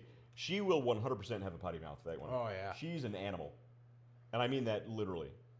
She's a wild one. She and Penny have a lot in common. They would start some brutal. trouble. It's that second The second kid, man. and That's what it especially is. if it's a girl. Whew, Yeah, it's rough. it's brutal. So I'm soccer dad, I guess. I don't know. You are a soccer dad. I am a soccer dad. My daughter plays soccer, and so we have the soccer dads. And the chat yesterday from the soccer dads, you've seen it, was phenomenal. You guys get in some random stuff, man.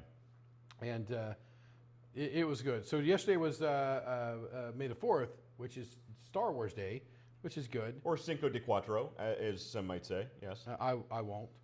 Today is not a Taco Tuesday or anything that celebrates that area. Today is Revenge of the Sith, or Revenge of the Fifth. Yes. Revenge of the Fifth. It is still Star Wars Day. It is still Star Wars Day. Yes. So yeah. Here's what I don't understand. Disney is desperately trying to keep Star Wars IP alive. So this year this month they're putting out the new Mandalorian and Grogu movie. Okay. Why on earth would they not put it out on Star Wars Day? Because the simple fact they didn't isn't just dropping the ball. That is a fireable offense at the highest level. It tells you that they don't understand. It tells you that they don't get the fandom. They don't actually fully understand. Right. Because at this point, I would hold it until next year. Yes. You missed it, build it, right, and then launch it on May the 4th, 2027.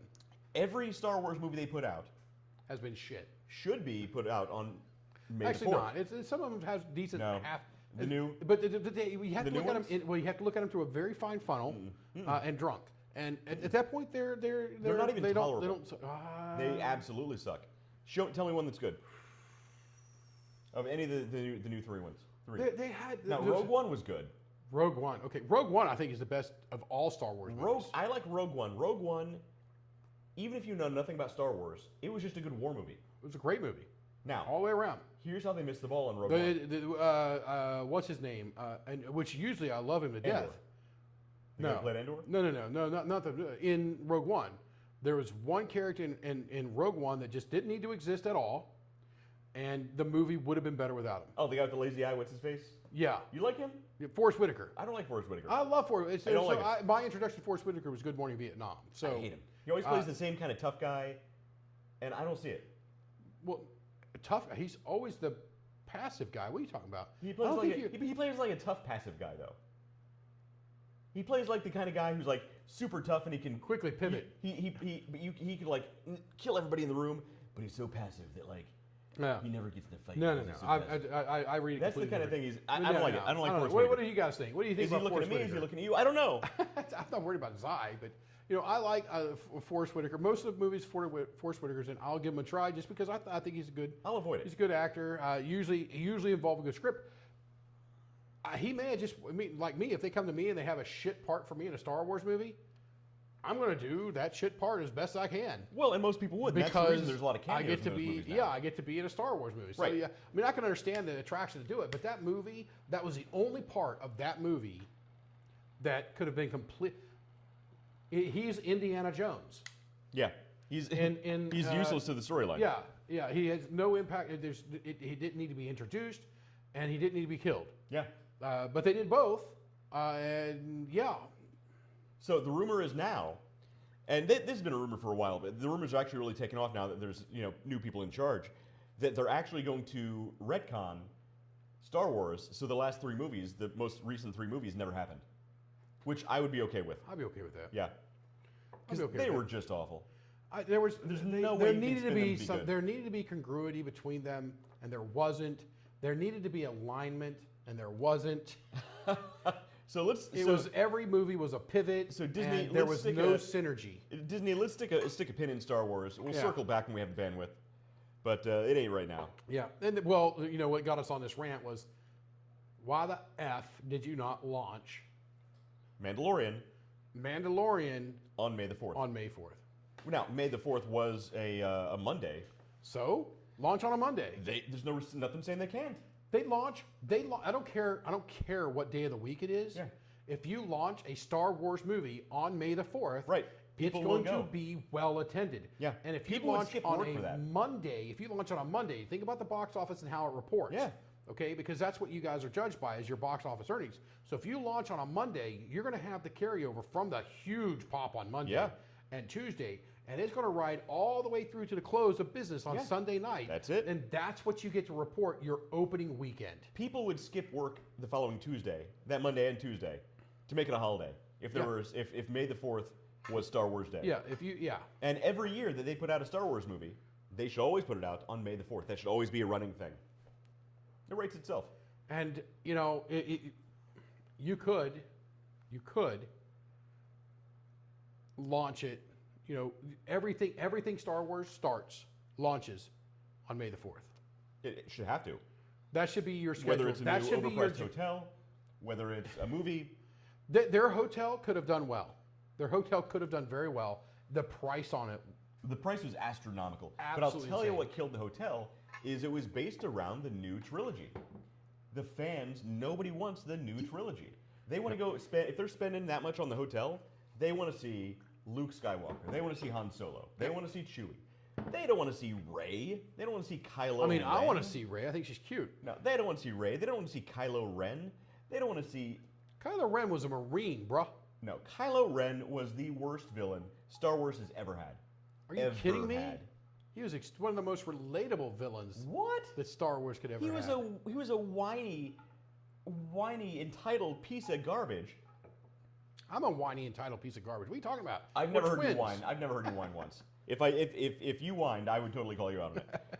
No, I liked it, No. because everything from his character about that conflict reflected in his whininess, his torment, and even the unrefined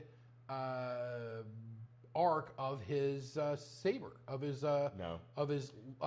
laser sword. No, it doesn't work. Doesn't work. It The works. Knights of Ren don't work. Kylo The Ren. Knights of Ren. Okay, you didn't No. need to introduce the Knights of Ren just to have them killed in 3 seconds. Yeah, the Knights of Ren don't work. Kylo Ren doesn't work. His relationship with his parents don't work. Now, look, here's the thing. In the books, the extended... You've never met an emo kid? Nobody wants to go to Star Wars to watch emo. The weird little extra characters that made no sense in that bar. The Sophia from the Golden Girls made no sense to have in that movie. None of it made sense. You do not badmouth the name of Sophia from the Golden Girls. She was in the movie. She was in Star Wars. Where? The super old alien with the giant weird glasses that made her That's eyes not look huge. Sophia. No, my point is it looked exactly like Sophia from the Golden okay. Girls. Okay. It looked exactly like Picture Sophia it, from the Sicily, Golden 1912. Now, if that character actually said that, That'd be great. Picture it. picture it, Alderaan. Picture it, Alderaan. yeah, there we go. That's it right there. Picture it, Alderaan. Back in the good days. Picture it, Alderaan. YB, wait. TK421. Whatever the dating system was before the Battle of Yavin. Nerd. I said TK421 because that's the number. That's the call of sign. The call sign of the stormtrooper. Yeah. Bottom, TK421. Why aren't you at your post? Right, exactly. And I actually had an invention way before we met. Okay. Back when movie theaters were still a big thing. He calls me a nerd. He calls me a nerd. Yeah. People were doing the filming inside of movie theaters. I designed a system to eliminate that. To eliminate The ability to the name of the product was the TK421 Oh, system. that's funny. Because it's movies, right? Yeah. I mean, it's movies. TK421. The vast majority of people in that world got that reference. Like, oh, it's this company's the TK421. That's funny. Basically, it would, if you tried to record, all you would get is a white screen, Yeah. and then a box on the bottom that had the location and the theater and the projector operator, and basically gave you a timestamp so that you could go back and see who's there and who's allowing. So in case you had an inside person constantly letting people in with cameras to record movies to put them out on. There you go. That was back when LimeWire was really big. Just to tell you guys how long ago that was. But yeah, LimeWire, yeah. We had it all done, and about the time that it would have made a big deal, the theaters just went. Yeah. Now I'm telling you, you know what make a good comeback story? Not a comeback story right now, but massive multiplexes are done. I think you're right. Smaller- Streaming killed it. Smaller 2 and 4 theater Yeah. Private theater venues. rentals. Private theater rentals would be should be Yeah. huge. Like if I had it right now, I had the funds to do it. I'd build a theater right down the road. With private theaters, smaller private theaters. Yeah, small theaters, maybe 150 seats. You know what I used to love, and I wish it would make a comeback. The Dollar Theater. That was fine. Movie Tavern. We got it here. You have a movie tavern here? We got a movie tavern right here. I thought they all closed down. No, I got a movie tavern right down the road. That's awesome. No, so we had one in Columbus, Movie Tavern. And the best thing about Movie Tavern is they give you these big steins like that. Actually, I think Movie Taverns might even be bigger. Go ahead. I feel like Movie Taverns might even be bigger than that. But they'll actually, so the waitresses that come by will refill your beer periodically through the movie. And man, I remember I saw the first of the newer Star Trek movies. Okay. At Movie Chris Tavern. Pine. Okay. I don't remember the end of that movie from that experience. I mean, I probably had to have 4.5 steins, maybe 5 steins, because they just kept refilling them. I wasn't even paying attention. By the end, it was, I don't remember the end of the experience at all. It was a great movie. I had to take a moment to remember that fun. movie, but yeah, it was a good movie. Yeah. The end of it, yeah. Yeah, I like that. I like the reboots. As of right now, there's the fourth one is kind of dead in the water. The Star Trek? Yeah. Yeah, well, so Paramount is they're gonna reboot the entire thing after the most recent newer Star Trek shows are awful. Nobody likes them. Yeah. They're There's a pushing reason. They're pushing political agendas. If you want to fix that, call us. They're pushing political agendas, and so the rumor is that Paramount's going to relaunch all this stuff. I missed a lot of comments here. Holy shit. Let's see. Jeff Leffingwell says, "Watch what you wish for." I'm not sure what that's referring to. Watch the Jewish what? One of the Taken movies. Not sure what that's referring to exactly. Jeff Leffingwell says he likes Ray. Jeff, I hate to disagree, but you are wrong. Ray's cute as a button. What are you He talking says, about? but then it was corny. Yeah, they're all corny. And then Earthquake. I'm not sure what that's referring to exactly, but Maybe the earthquake at the end of the first one, where the planet's splitting apart after they did the thing. Right. maybe? Okay. Oh. There you go. Okay. Which would have been. Hey, by the way, if you got Disney, that'd have been a great time to bring back Luke Skywalker. Right. Don't bring back Luke Skywalker as a space hobo who drinks green alien titty milk. Yeah, green alien titty milk. Yeah, we get it. We all had a joke about the blue milk on Tatooine. Yeah, we don't need to see them milking aliens. Yeah, we don't need them. Yeah, and the that was unnecessary. It was too much. It's too much. That was too much, and that's saying something coming from That's us. too much. Yeah. I mean, we've talked about probing Uranus so many times on this show. Well, so the thing is about Star Wars. Before Disney bought Star Wars, there was an extended universe in novels and games and whatnot, and they were amazing. Fans loved them. The stories were good. All the characters were fleshed out properly. So Disney. And Disney, when Disney bought Star Wars, they decanonized all of that. Even the character of Ben Solo. Ben Solo was a real existing character, and he was a great character. Fans loved him. But Disney took this character, they just took the name and added him onto this weird, whiny, grown-up version of Paul from the Wonder Years, and it just ended up killing the character. I don't know who Paul from Wonder Years is. The nerdy kid, the nerdy friend from... I never watched the Wonder Years. It looks exactly like, what's-his-face, only he was about 12 years old. Anyway. I don't know what's-his-face. You didn't see Wonder Years? I've never watched it. That was a good show. Is that a movie or Anybody a show? else out there who saw Wonder Years back in the day was good? Had Fred Savage? I remember Fred Savage. In like the 50s or 60s? But Fred Savage... 60s maybe. Fred Savage, my introduction to Fred Savage was... Monsters? Little Monsters? Little Monsters. That was a good one. Yeah, Little Monsters. I just talked to my kids about that movie. Yeah, it's a great movie. Yeah. Absolutely great movie. Little Monsters and the Princess Bride. That's a great movie. That's one that I'm glad they haven't tried to don't fuck with that. Right. Yeah, don't mess with that. You leave that alone. So if you mess with that, if anybody else had tried to redo or do a second Spaceballs except Mel Brooks, the world would have ended. Okay, I'm still worried about this. We just said the world. I'm still worried about this new one. It's tough, but we'll see. We'll see. I mean, it's Mel Brooks, so I trust Mel Brooks. Yeah, and that's the thing is we trust Mel Brooks. But anybody else would have done it, we just set the world on fire. It'd been over. We don't care about Iran. We don't care about Ukraine. We just burned the whole thing down. Said there's no reason. Spaceballs. There's no reason. Spaceballs. Yeah. But you fuck with Spaceballs, there will be war. But if you try to mess with the Princess Bride, same thing. Don't mess with it. Don't try to do anything with it. Just leave it be. Speaking of those, they're making a Goonies sequel. I've heard that, but a lot of the characters are coming back. Yeah. So the original cast, as much of the original cast as they can get, are coming back. Yeah. So Corey Feldman might be an invading alien that comes back. The little Asian guy. He's actually been in a lot of movies recently. Short Round. Yeah, Short Round. He's been in a lot of movies lately. I don't know his name, but he's done some good movies. He was in it was Indiana Jones Temple of Doom. He was in Temple of Doom. Short Round. Short Round. Yep. Short Round. So yeah. So I used to call Ryoichi Sato Short Round. He'd be like, "Screw you, Round Eye." You should make him call you Dr. Jones. No, I'm not doing that. That sounds like we're role playing then. Good point. Good point. It's good stuff. Good stuff.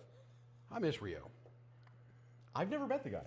You and Rio. I saw him on a video call once. I saw him on a video call once. Gee, many Christmas. You and Rio are cut from the same cloth. Everything's a business. Everything's a business.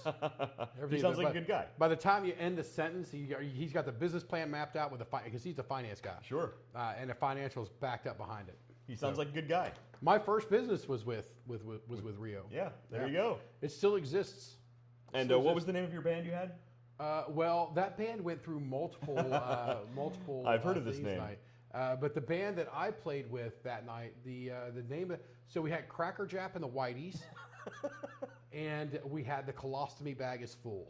Oh boy, that was that's rough. Yeah, that's rough. I didn't hear that one. The headliners of the show, I don't remember what the name of that was, but throughout the night, literally we just changed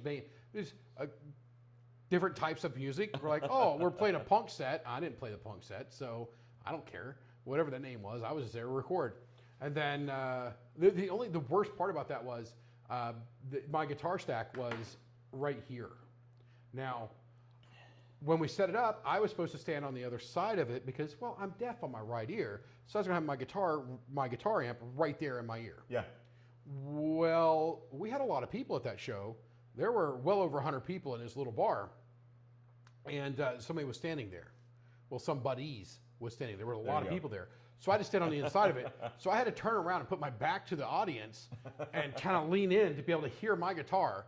Because I was like, I don't know what I'm doing. I can't hear anything. So, yeah, it was a fun night. That's hilarious. It was a great time, though. It was a great time. Oh, by the way, Jeff is, I think he's correcting me on some of the comments I missed. Cracker Jap and the Whiteys. The first part is he seems surprised that I wish my son would get into trouble. Then he says, Whitaker in Taken 3 movie. Oh, yeah, Whitaker. Was he in Taken 3? I don't remember. And then he says, I like Ray in Star Wars, but the movie was corny. Totally agree. Except for the fact that you like Ray. You're still wrong. And then Earthquake, your whole table moved. Yeah, the whole, it does. It's a little wobbly. Well, the table moved, but the power strip fell off the table. Right, so it onto the made floor, the camera do this. And that had so we just moved the cables and everything around, and that just went. Yeah, that's what happened. Yeah. So it wasn't actually an earthquake. Yeah, it wasn't an earthquake. Just us people here. So it was the force shaking the entire world because somebody actually liked Ray. Yeah. Or Kylo, in this case. I've got to stop. I keep looking down there, and I think there's ash on it, so I keep trying to blow it away. Trying to blow away the mic. So that everybody out there is hearing on the audio. So yeah, that's good stuff. All right. Anyway, tonight on the Underdog Journey, we discuss the political impacts of saying the word synergy in a business meeting when David is present. It still counts as a business podcast because we did mention why you should never ever say synergy in a business meeting. Yeah, don't do that. Yeah, unless you like to drink heavily. Unless you like to. I should use it more. I don't drink that heavily. You don't. You cut down your drinking a lot. You're trying to be more health conscious these days. Health conscious. Yeah, I gained weight doing that. I didn't like it. Hand me my. I need. Ladies and gentlemen, hold tight. I'm not sure what's happening. He needs do some surgery on his lighter over there. What are you looking for? So I've got to purge my lighter. Oh, there you go. I've got to purge my lighter, and then I got to refill my lighter. Why do you have to purge it? Okay. I thought you just refill it. No. You can't just refill it. I've been missing something this whole time. No. So when you have one of these lighters, this is educational part of Apparently, I didn't even know this. You get a little tool. Okay. This is not the official tool, but you go here. Listen. Okay. You hear that? Why are you purging it? That is called head pressure. So whenever you have a lot of head pressure, when you try to put your liquid in, you're pushing against the vapor pressure that's in there. So by releasing the pressure that's on there, here it's gone. Yeah, okay. Now instead of partially filling it, it's going to take all the fluid almost instantaneous, and you'll see that little window. You'll see that little window there. See, I didn't know that. Little window right there. We'll hit it, and it's full. There you go. You learn something new every day. I had no idea. I didn't know that. So purging your lighters is a very important part of cigarees. There you go. That's the fighting style of the cigar, the cigarees. It sounds like a very synergistic way to bring knowledge and smoking cigars in the same in the same world. So now I got a full lighter. Jeff says he hope it doesn't blow up. No, it ain't gonna blow up. Although, like you said, we do both have the same scar on our hands because of that lighter. Yeah, well, if you hold it this way and it presses up, you're in good shape. When you're holding it upside down and you're not thinking about it, and you're like, oh, it doesn't looks press exactly up. the same. Yeah, it looks damn near the same. And you're like, oh no, it presses down. Well, it lights, and it's while you're literally holding... pointed right there at the palm of your hand. And it does not take very long for that. And we have both done that. We're setting in Monte Cristo in Caesar's Palace out in Las Vegas, and I hand him the cigar, the cigar's on the table. He picks up the cigar, and I've got the cigar. I've already lit mine. I'm like, and he picks it up. And he goes to light it. Now, I had just started recovering from the scar. You'd only done this like a week before. A week and a half before. And I just started recovering from it. And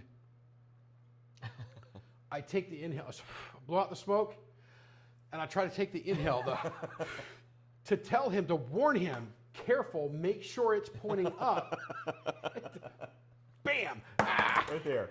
And I held it for a second, too. I was like, it's not light. Oh, it's lighting my hand. It's lighting my hand. I'm losing it because I had foreseen it. I was one with the Force.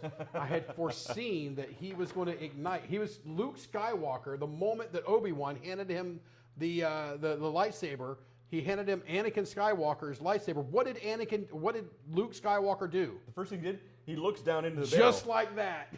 Like, hey, how does this light sword work? Directed by what's everybody says at who did the Bad Boys? Who was the director for Bad Boys? I have no idea. Martin Lawrence? No, he was in Bad Boys, but no. I don't know. Who directed Transformers? Michael Bay? Michael Bay. Boom! Right there, right through the head, out, done. Directed by Michael Bay. Hilarious. And that could have been the end of the movie. But no, I foreseen it because I was one with the Force. That could happen, and well, it did. It did happen, and I am almost falling. Here we are. We're falling out of your at chair. Caesars. We're at Caesar's Palace in freaking Las Vegas at the Casa de Monte Cristo out there, and a pretty fancy cigar club too. We're in a nice place, and I am freaking losing it. This is also the place I accidentally called over the hookers. The same table, actually. I think. No. We were up by the windows, the front with we were that. at the table. But we were over at the booth thing. Yeah. By the way, when you're in Vegas and you see two hookers walking by, no, I didn't know they were hookers. They were obviously. I did not know. Obviously. I didn't know. People have been walking up and down all day. He sees day. hookers walking by. They make like, eye contact and give you the head judge. He gave the hookers one of this. And of course they start walking over. They start walking in. So I realized. No, this is great because West is like, oh, those are hookers. And he doesn't say anything. He just gets up and goes to the bathroom. I'm like, I'm out of here. As soon as I saw hookers walking to the table, I'm like, I got to go to the bathroom. I'm out of here. And so we're sitting there, and there was a little bit of inebriation involved in this. Because we had our new bro to the right of us. Some random other guy that he happened to meet. I thought there was going to be a fight that night. No, he was fine. And we had other people there. We're having a great time and everything. And they come over, and I'm like, oh, okay, all right. Now, I've seen the error of my ways. It didn't take me long, but the initial damage had already been done. And like, are you guys having fun? Blah, blah, blah. You having fun here, sitting down? So I'm like, yeah, there's seats over there. So I literally am aiming, like, hey, you guys go sit over there. He called hookers to the table, and then he tells them to go away. Yes, absolutely. Yes. I missed that part. I was gone. I was out of there. I might want to run for political office one day. I don't need photographic evidence of me with hookers. Yeah, I've got no problem having photographic evidence of me going this, and then be like, oh, okay, no, you guys sit over there. You guys sit over there, away from this. Yeah. I'm nice. I would if it was just people coming, like it doesn't matter who it is. People trying to have and fun. They're like, oh, let's do a drink. I might buy somebody a drink because I'm a nice guy like that. You've done it before, yeah. I do it for a lot of people. That would have been terrible. That would not have. That would have went wrong. So luckily for me, I identified it, and that was. Not my proudest moment. Not the best moment. Not the best moment, but hilarious though. The best moment was how fast I left the table. This guy's like, no, you guys on your own. It's like, nope, I'm out. You guys, these the hookers? No, you're out here. So the crazy thing is, I've been in Vegas a ton. I've never been any. You've never been approached. Never been approached. Never been. I'm not a great looking guy, so I guess it's okay. And I'm not shopping, so it just wasn't a thought for me. Wasn't a thought whatsoever. What the hell was that? There's one of those hookers' hairs, I guess. No, it's actually Nikki's hair. Oh, I should have said that. She's going to cut me when I go upstairs. Staying out of it. Jeff Leffingwell says that's an Ohio howdy. I think that's one of these. Yeah, that's it. Yeah. And so what's great, and this is one of the best. Okay, go to Vegas. Go to Vegas. Go to the Monte Cristo at Caesars is good. The one in Paris is the only one. The one in Paris is a little. That's the one. It's a little less. No, it's perfect. It's perfect. I love it. Go there. The people watching is top notch. Oh, it's fantastic. We'll get to that. I'm gonna take a drink of this water here. It's fantastic. It's so good. Now I got whiskey back. Okay, but it's when a guy is walking with his wife. Yes, and you see this the whole time. And you can see it's one after the other. Yeah, one after the other. They look in and they see all the guys that are just sitting there. Smoking cigars, watching a game, watching some sports, which we don't care about. Well, yeah, we don't care about the sports, but guys there's some on, and we're sitting there. We're good time. Cheers. Hey. You need more whiskey. I do. And I'm gonna throw an ice cube in mine. I'm gonna throw a different ice cube in mine. There we go, that one. And then you can give me a little splash too. A little splash. I'm gonna watch you because you might try to get it back. There's a lot of synergy happening here. A lot of synergistics. That's good. So you see them, and you can just see the longing in their eyes. They want to be in there so bad having a cigar. They want to be in there with all the guys. But they're with their wife. But they're with their wife. Dragging them to some show. Yeah. And they're like, oh, honey, let's go shopping at not Vera Wang. That's not expensive. What are ladies? I don't know. What's the Gucci? Gucci's the Gucci store. Sure. Yeah, they want to go to the Gucci store or the Louis Vuitton store. The Louis Vuitton, and they want to go to these places, and you can just see the they're broken inside. The broken, the screaming out loud like, "You go on without me. I want to go in with the bros. Right. I want to go hang with the bros. Let me go hang with the bros, man." And so inside these places, there's no gaming. No, which is odd. There's no gaming in the cigar inside these places. There's nothing. It's just good drinks, good cigars, good company, excellent service, and if you get a chance, if your wife is not opposed to cigars, go and bring her in. Oh, yeah. They got, some of you have really good food. Yeah. We spoke to a number of people who were in there with their wives. And a few times the wives weren't even smoking. They were just enjoying the atmosphere. And sometimes we've been there with people that have wives that have other women with them. Sometimes you can even call in a hooker. By the hour. To keep you company while you're having a cigar. No. And then you can tell them to sit over there while you finish your cigar. There. Yeah. Hey, I covered my tracks really quick on that. You really apparently did. I don't have memories of that because I wasn't there. But well, it's because. Nope. Out. Look, I will stand by you in a lot of situations. Hookers ain't one of them. So we're at a strip club, right? That's a great way to start a story. So we're at a strip club, and West looks like he wants to be anywhere else but this. Okay, here's the thing. Okay, when you're in a strip club. And you're just enjoying the ambiance of being there, enjoying the view. To get you to buy like lap dances and extra things, they'll come up and they'll cuddle up next to you, sit right next to you, and they'll try and strike up conversations. They'll be on both sides, like, "Hey, how you doing? You having fun? What do you do for a living?" And they try and start conversations and pretending like they like you. They don't actually like me. Oh yeah, and I know this. They're for people like us, we're like, You're doing your job. I appreciate you doing your job. Please do your job somewhere else. Yeah. So it's not that I don't appreciate their craft, but at the same time, it's like you don't need to talk to me. Yeah, I'm not the guy you're drifting. Yeah. I am not the sucker you're looking for. I'm not your Huckleberry. So please finish your story. So we go there. I'm not enjoying myself. So he looks like he's in misery, right? Looks like he's in misery. He's sitting there, legs straight out, the hands on his knees. Like the Catholic nun is going to come out and smack his hand any moment with a ruler, right? No, I'm just enjoying the view. Yeah, it did not look that way. So I walk over to him, and a dance is apparently, I think they were $40. They're $40. They're $40. So I walk over to him. I was like, "Hey, you got $40?" He's like, yeah, I got 40 bucks. Yeah, I got 40 bucks. So he hands me $40. So I'm like, I get that. Don't pick one at all. I'm like, hey, here's the money that it costs for a dance. My friend wants a lap dance. So I bought him a lap dance with his own money. It's a freaking gold. It was the coldest thing, the absolute coldest thing I've ever done to anybody in the world. Yeah, and the bad thing is I can't even use it against him in the future because he already knows the joke. I'll be prepared for that. I'll be absolutely prepared for that. Jeff says he'll be doing the head thing for the next 45 days. He'll be walking around doing one of these. Yeah.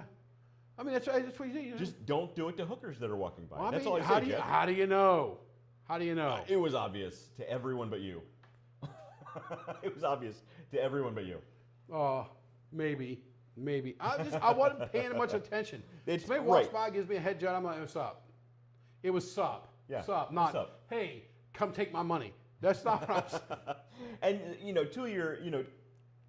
to your point, you're not the kind of guy who would just anticipate that in the first place. You're the kind of guy who automatically thinks the best of people, which is admirable. I'll give you that. That is admirable. Versus the rest of us, they're like, that's a hooker. I'm not even making eye contact. Well, I've been out there a couple times since that, and now you recognize. I'm a little less friendly. I got my stuff to do. I still go to the cigar lounge. I still go to those places. Yeah. The cigars and have a good smoke. And I usually end up. It doesn't matter if I'm by myself or if I've got you or if I've got 3 or 4 people with me. Mm-hmm. I always end up with 6, 8 guys sitting there swapping stories, smoking. We don't know each other, right? But we end up sitting there. You do. You end up with a whole group. We end up with a group of people. I don't know how you do it. Having a great time. It's a great time, man. Just be cool. Be cool, man. Just be cool, man. Be cool, man. Just be cool. That's it. Yeah, some of us are not as sociable as you, but yeah. That's why we hang out with you, though, so we can be social vicariously through me. Yeah. Yes, indeed. We got to go back to Vegas sometime, though. I'll be out there in June. I'm not. I'll be there at CES. You should go in June, and we'll be back in. I'll be back in CES. Yeah, I need to go to New York City, though.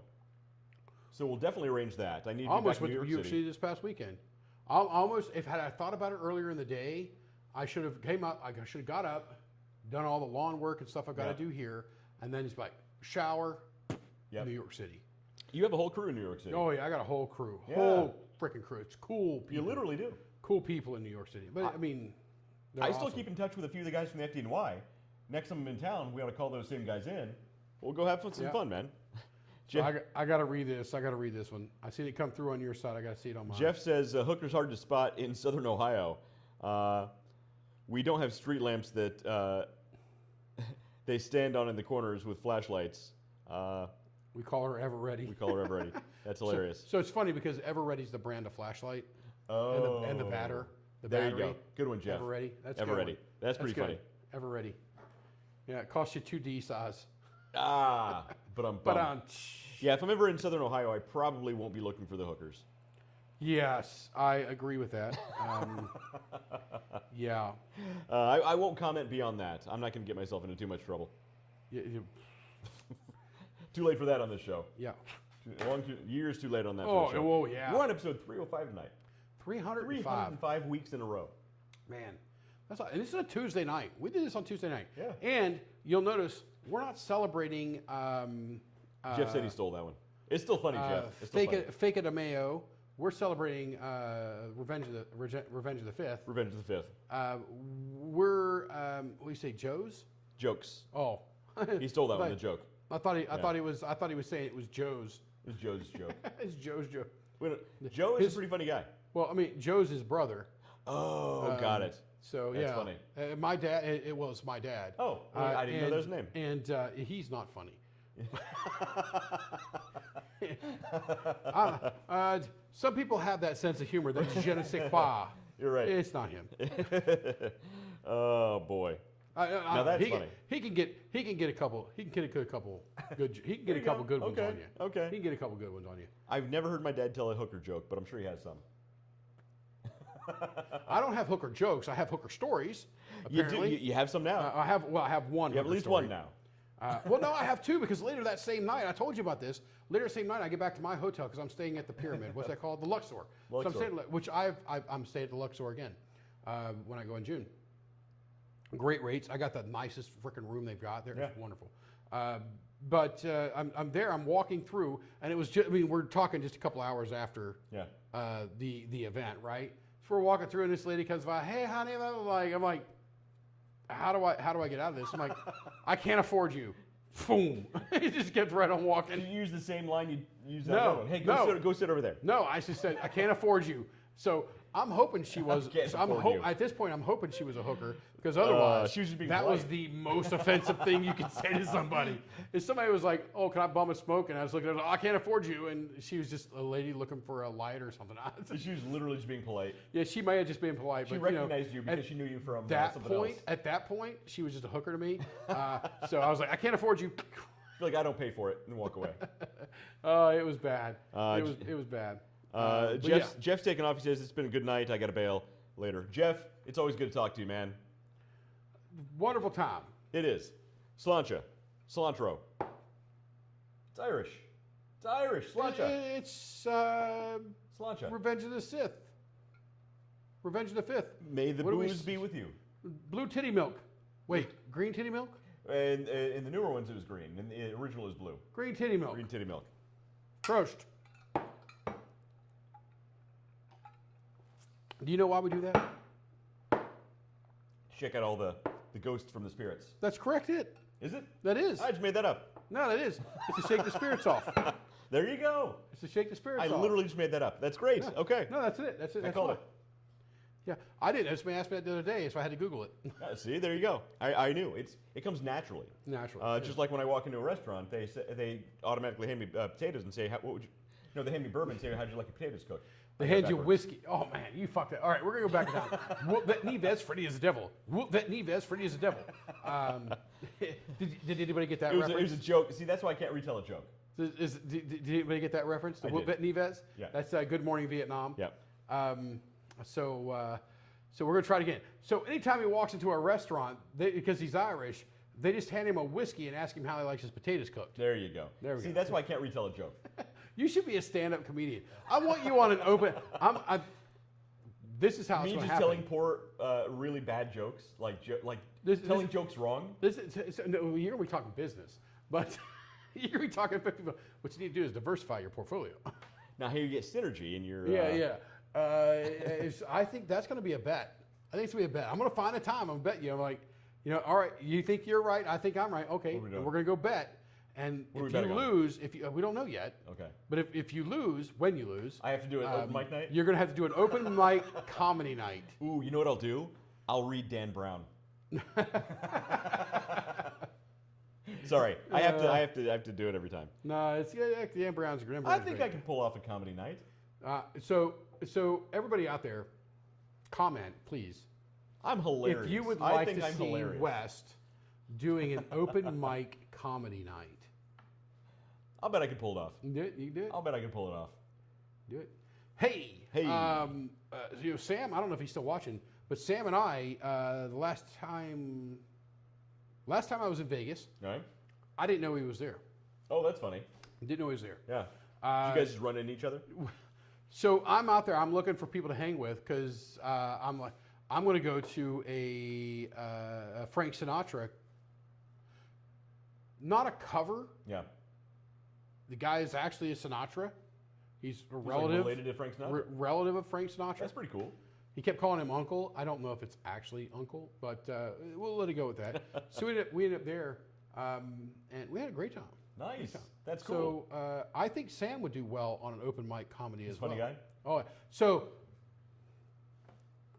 I've got a logo that says a number 1, a line, and it says lowercase that I built. Okay. Because I walk into this, we're doing a sports night at one of our conference things and whatnot that we do. And I've got an Ohio State jersey because it's support your team, and I'm a Ohio State Buckeyes fan. Sure. So I walk in, it's got a number 1 on it. Okay. The jersey has number 1. And he walks up to me and goes, Dave, I didn't know they made a lowercase 1. Because I'm a big guy, right? And his boss his boss standing right there. He's like, "Oh, Sam, you can't say things like that." But yeah, that's how. Oh, is it? So yeah, I think Sam would do very well. Yeah, that's funny. You, on the other hand, You don't find me hilarious. oh, I do, but not I am the way, hilarious. Yeah, not on purpose. Yeah, you create great synergies. Yeah, so I think that would be. I think it'd be good. Who wants to see? It's gonna have to be one hell of a bet though. Oh yeah, absolutely. Well, I mean, what's the thing for me to do? Go somewhere, sit down, shut my mouth, and not talk to anybody all night long? There's no way you could ever do it. That's the It's equivalent. impossible. That's the equivalent of making you go up on stage with a mic. Hey, airplane food, what do you think? Ha ha ha. Right? I can get some good jokes out. Not that there's anything wrong with that. I mean, if you do it, if the first thing you do is you rip off another comedian that's very wildly popular and famous, very badly, right? And that'll crack them right there. Okay, so I'm giving you everybody. If you want to be a comedian, that's what you do. You walk up there, and you're like, get her halfway. Get her halfway done. From there, it's her problem. you know, rip them off terribly. You know, that's Larry the Cable Guy. You get out there, get her done. You know, get her halfway, and you know. No, see, you know what I would love to emulate if I were a comedian is remember Finding Nemo. You remember Finding Nemo? I can't cover his mic. I'm no, more curious than ever to find out where this is going. No, do you remember Finding Nemo? Of course I remember Finding Nemo. Now, remember where the fish dads are saying, "Hey, you're a clownfish, tell us a joke." Yes. Right. And he's like stumbling over this joke. Yeah. It should be very easy. So there's a sea cucumber, right? Right.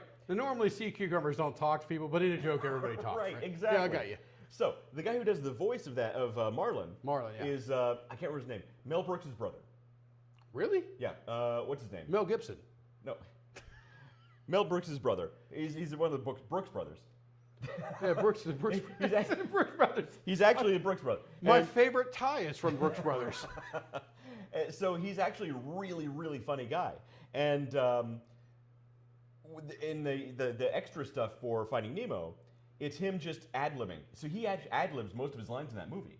And he's ad-libbing all of these jokes just really terribly and just stumbling over these jokes that should be very easy. But he's doing it in such a way, his delivery is so perfect. That's what makes it so funny. I'm telling you, watch the extra scenes in Finding Nemo and listen to this guy just ad-lib these jokes. I would love to be able to do that. That's true mastery. I like the end scenes of Talladega Nights.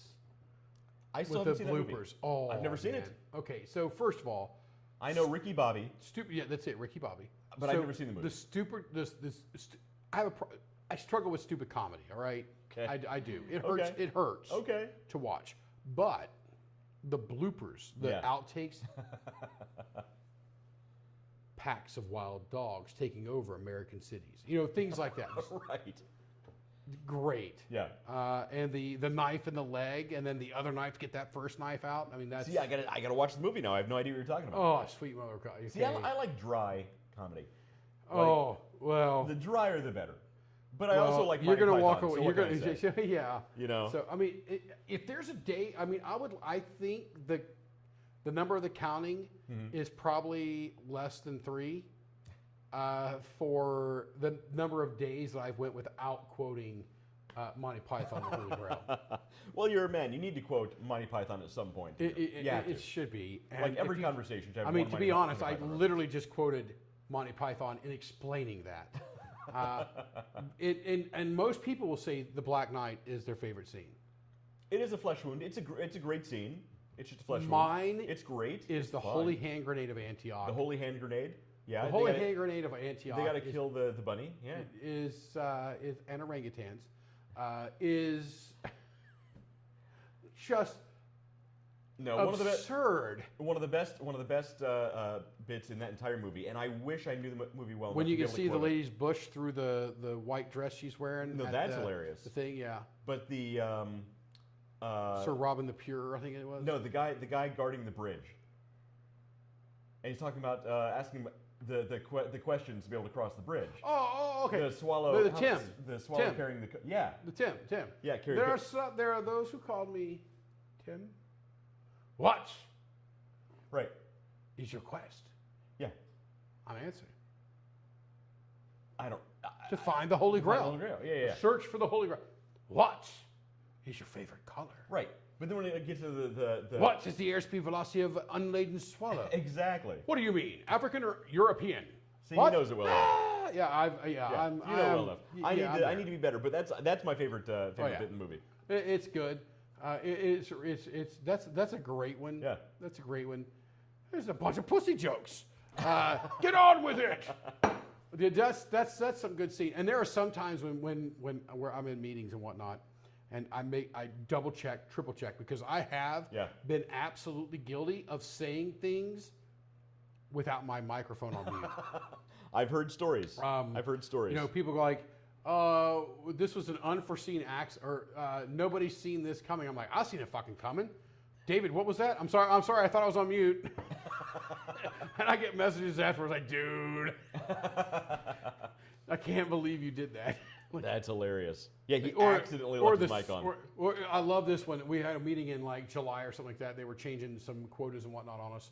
Well, the unforeseen side effect of raising the price is we're making more money off of fewer units. And I'm meeting with Unforeseen. with a couple hundred people in it. My mic's not on mute, and I go, it's not an unforeseen circumstance. It's the actual effect, or it's not an unforeseen side effect. It's the actual effect of raising the price. It's the intended effect. How did of you raising guys the price. miss that? David, do you have something to add? Motherfucker. Not again. You should, before you turn the mic off, you should, son of a bitch. Turn it off. Fuck that up. Well, I'm fired. Click. Well, shit. Nope. Sorry, I thought I was on mute.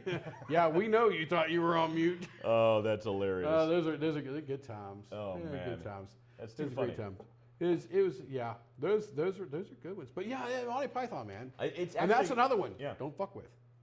Don't mess with the Monty Python. Oh, you can't. You could never. You could never. So it's actually, Kirsten knows this. It is my wishes that at my funeral, they must play Always Look on the Bright Side of Life. They have to. Yep, that is. Always look on the bright So I've told her side two of things life. must happen at my funeral. One, there needs to be at least Benny Hill? Well, the Benny Hill theme song is when the pallbearers are carrying the casket out. Okay. And there needs to be at least 3 ladies in lingerie being chased by a guy in a gorilla suit. Yeah. Yeah. Well, Those- I'm that gonna and- pay a wildly flaming gay guy to just wail nonstop over your casket. Just like no. I'm like soon. $500. $500. I want you to sell it. Sell it. Just no, my boo. Then you know I'm getting hookers to give you eulogy. I'm all right with that. He called us into a bar. and He got told me in us a to sit bar. He told me to someplace sit somewhere else. A cheap bastard. My pimp. My pimp. My pimp. My gave me- PD. My pimp Dave. What do they call him? I don't even know. What's a pimp Is name? it pimp? I don't know any pimps. Kevin, right? Kevin's a pimp? I don't know if Kevin's watching. I'm hoping he is. I could see his pimp hand being strong. He speaks softly. He speaks softly. Yeah. But he keeps his bitch- he keeps his bitches not in a line. bitch. Yeah, he's not a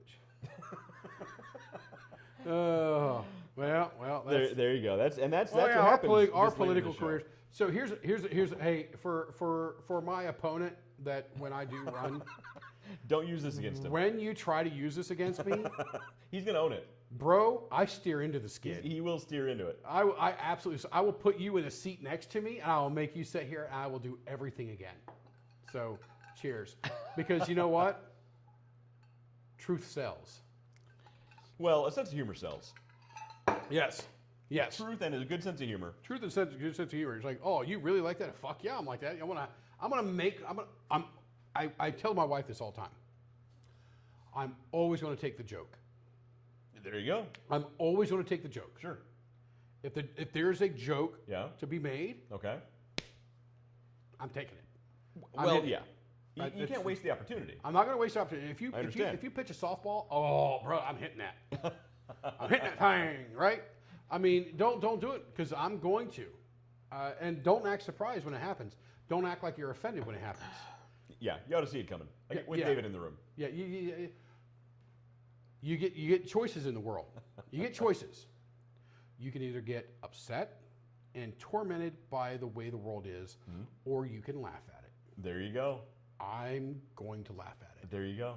It's worked for you so far. You're doing okay. Yeah. So when you put this up there and you're like, this is who you're trying to vote for, I'm going to put the America, fuck yeah. I mean, I'm going to play that right. I'm going to use that should be your campaign campaign video that says you approve of this message into mine, where I say that I approve of your message. Okay, I mean, so don't try. Now that would be a really good campaign ad.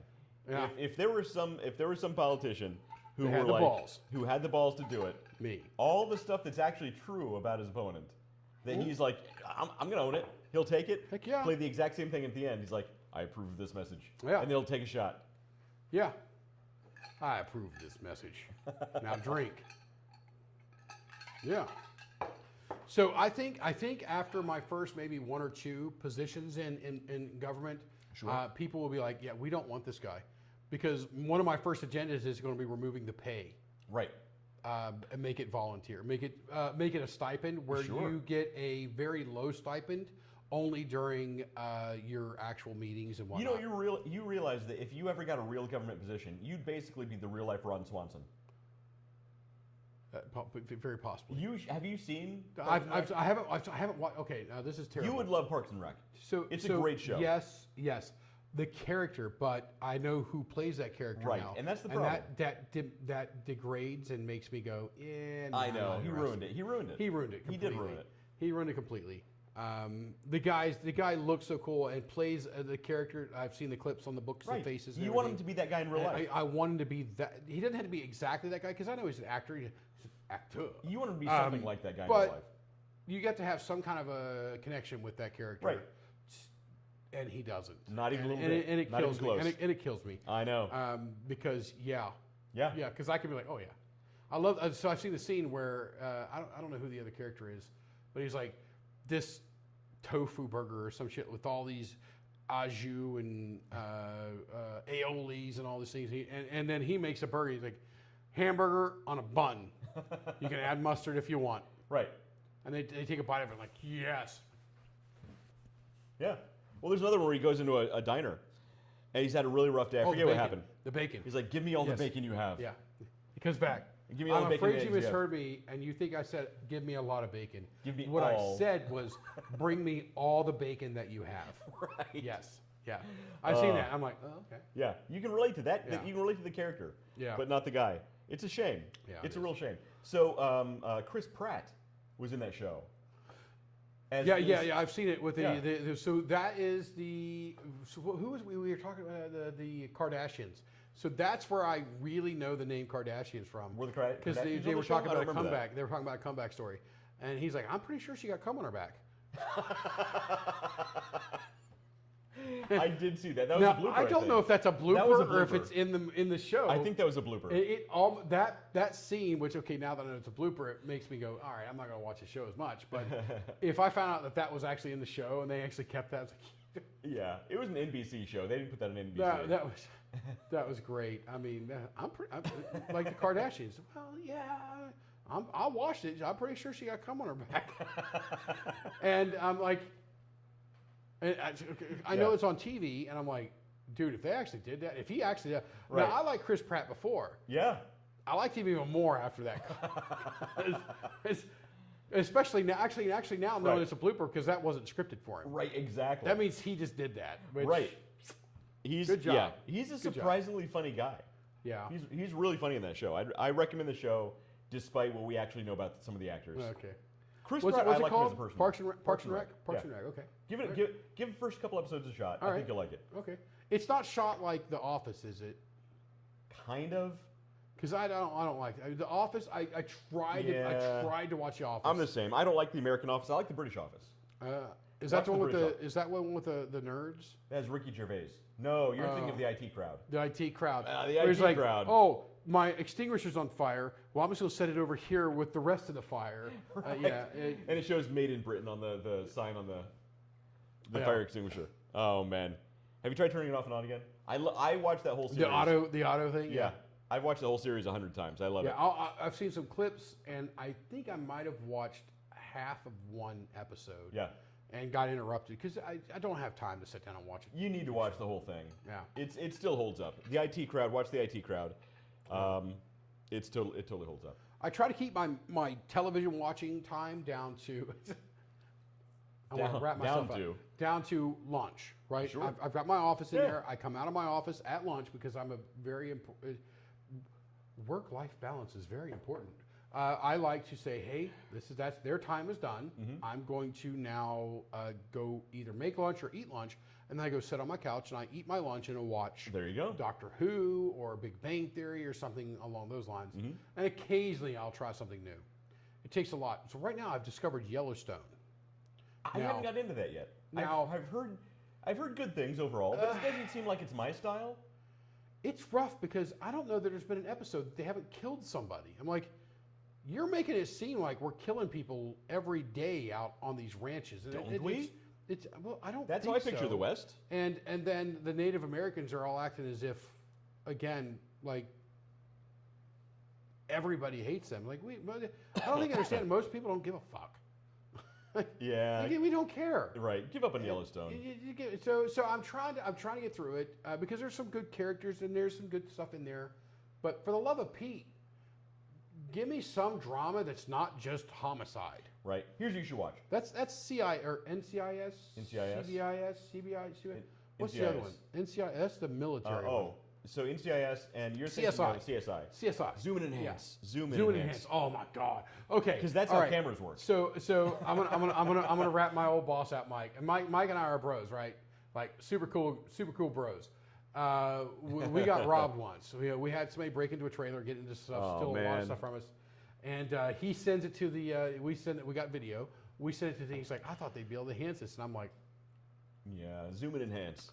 That doesn't work. It's not how that. Like functions. where they zoom in and they can see the reflection on somebody's eyeball. Yeah. There was one. There's a joke. There's a joke one where they're zooming in on the chrome license plate screws. Yeah. And then it comes back to the redhead, to CSI Miami, the one guy, and he's like, "Oh, what's Who Are You?" Song, the theme song. And it skips over to it. It's funny. Sure. I'll take your word for it. Trust me. It's like airplane food, right? It's funny. Where were we talking about? CSI, right? CSI. Yeah, CSI. Watch CSI on Tuesdays. Weird. No, we need to watch his Peaky Blinders. So I think I've made it into season 2 of Peaky Blinders. Yeah, that's a great show. I think I've made it into season 2. My current wife and I are watching that right now.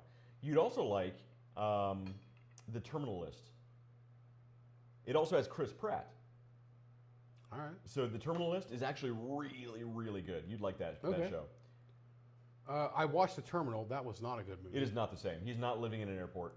That was not Tom Hanks. He's like an ex-special ops guy who has he's like going out for revenge. Because they, I'm not going to spoil it.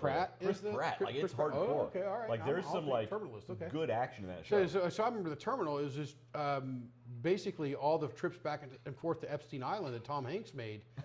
He's just in the airport that much. He felt like he lived there. Well, sure. It's boom. Look.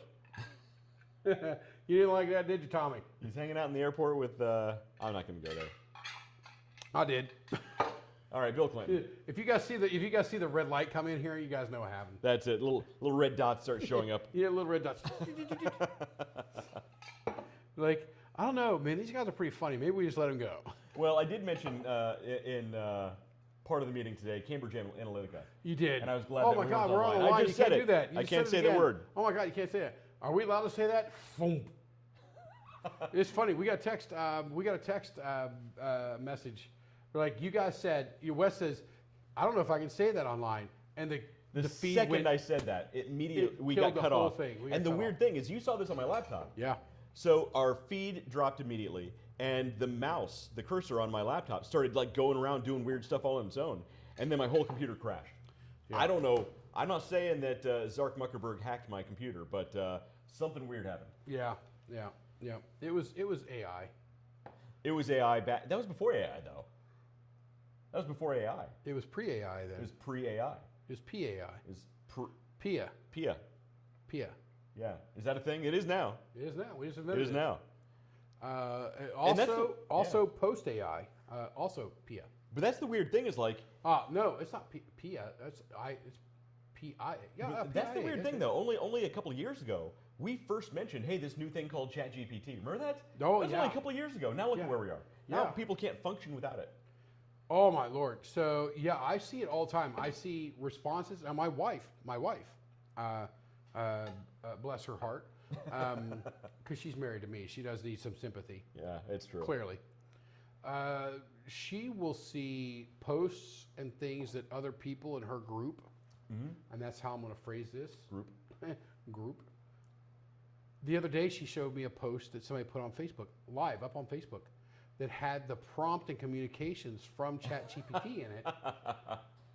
And That's they posted hilarious. it. Yeah. And then she showed me other things that people have replied back to clients with that have ChatGPT information Oh man. that is clearly wrong. Right. Yeah. Like, painfully wrong. AI does not always give you accurate information. Yeah, this is something that's very important for everybody out there watching. Those of you in TV land, AI is programmed primarily, its first thing, to give you an answer. Above all else, it's to give you an answer, and secondly, is to tell you things you want to hear.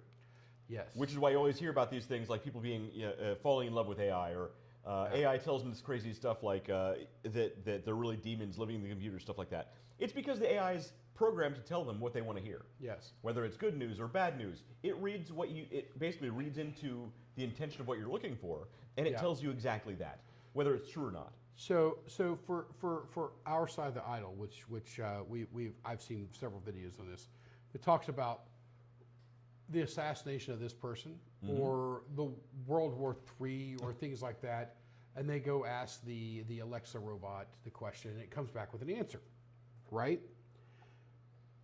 What you're failing to understand is you asked it a question, it is going to search all of its available data. Right, and most of that is Reddit. To give you an answer. It's going to be Reddit or fan fiction. It could be complete fan fiction. Yeah. That it's saying, oh, here's the date of that happening. Here's the date of this happening. And it's going to give you that. And it's going to present it as real. And then you, being the gullible idiot that you are going to be like, oh my God, it's a conspiracy theory.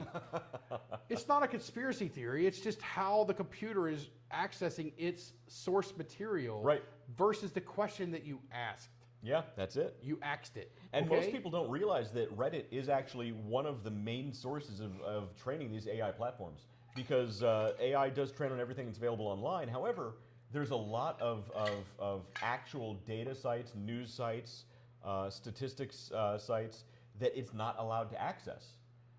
So it accesses what it can, and that happens to be blog posts and Reddit posts and Facebook. And as you and I know, those aren't really great places to find good information. Yeah, you don't find truth and facts there. If you're getting I get the general portion of my news from memes. Yeah. It's funny, you get a lot more truth from memes than you do from actual reality. But then you can take those memes and find out actually what's happened. Right. And then you can actually go to raw data and things like that.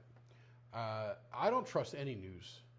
No, none of the news outlets. No. You can't go to any news outlet. No. Left, right, center.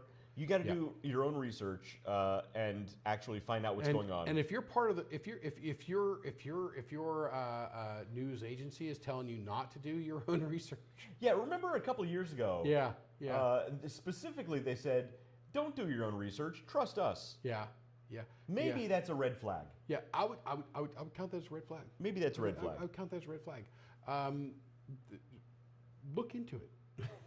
It doesn't matter what the subject is. Always do your own homework. Yeah, look at it. And if someone ever tells you not to do your own homework, run the other way as fast as you can. I'm going to tell you right now, my wife won't go to a restaurant unless I tell her where she's going, where we're going, and then she has time to look up what the menu is. She knows what she's going to get by the time we get in the car. Well, sure. She knows. That's smart. So she's doing her own research. That's smart. I agree. I'm like, they'll have something I'll eat. Yeah.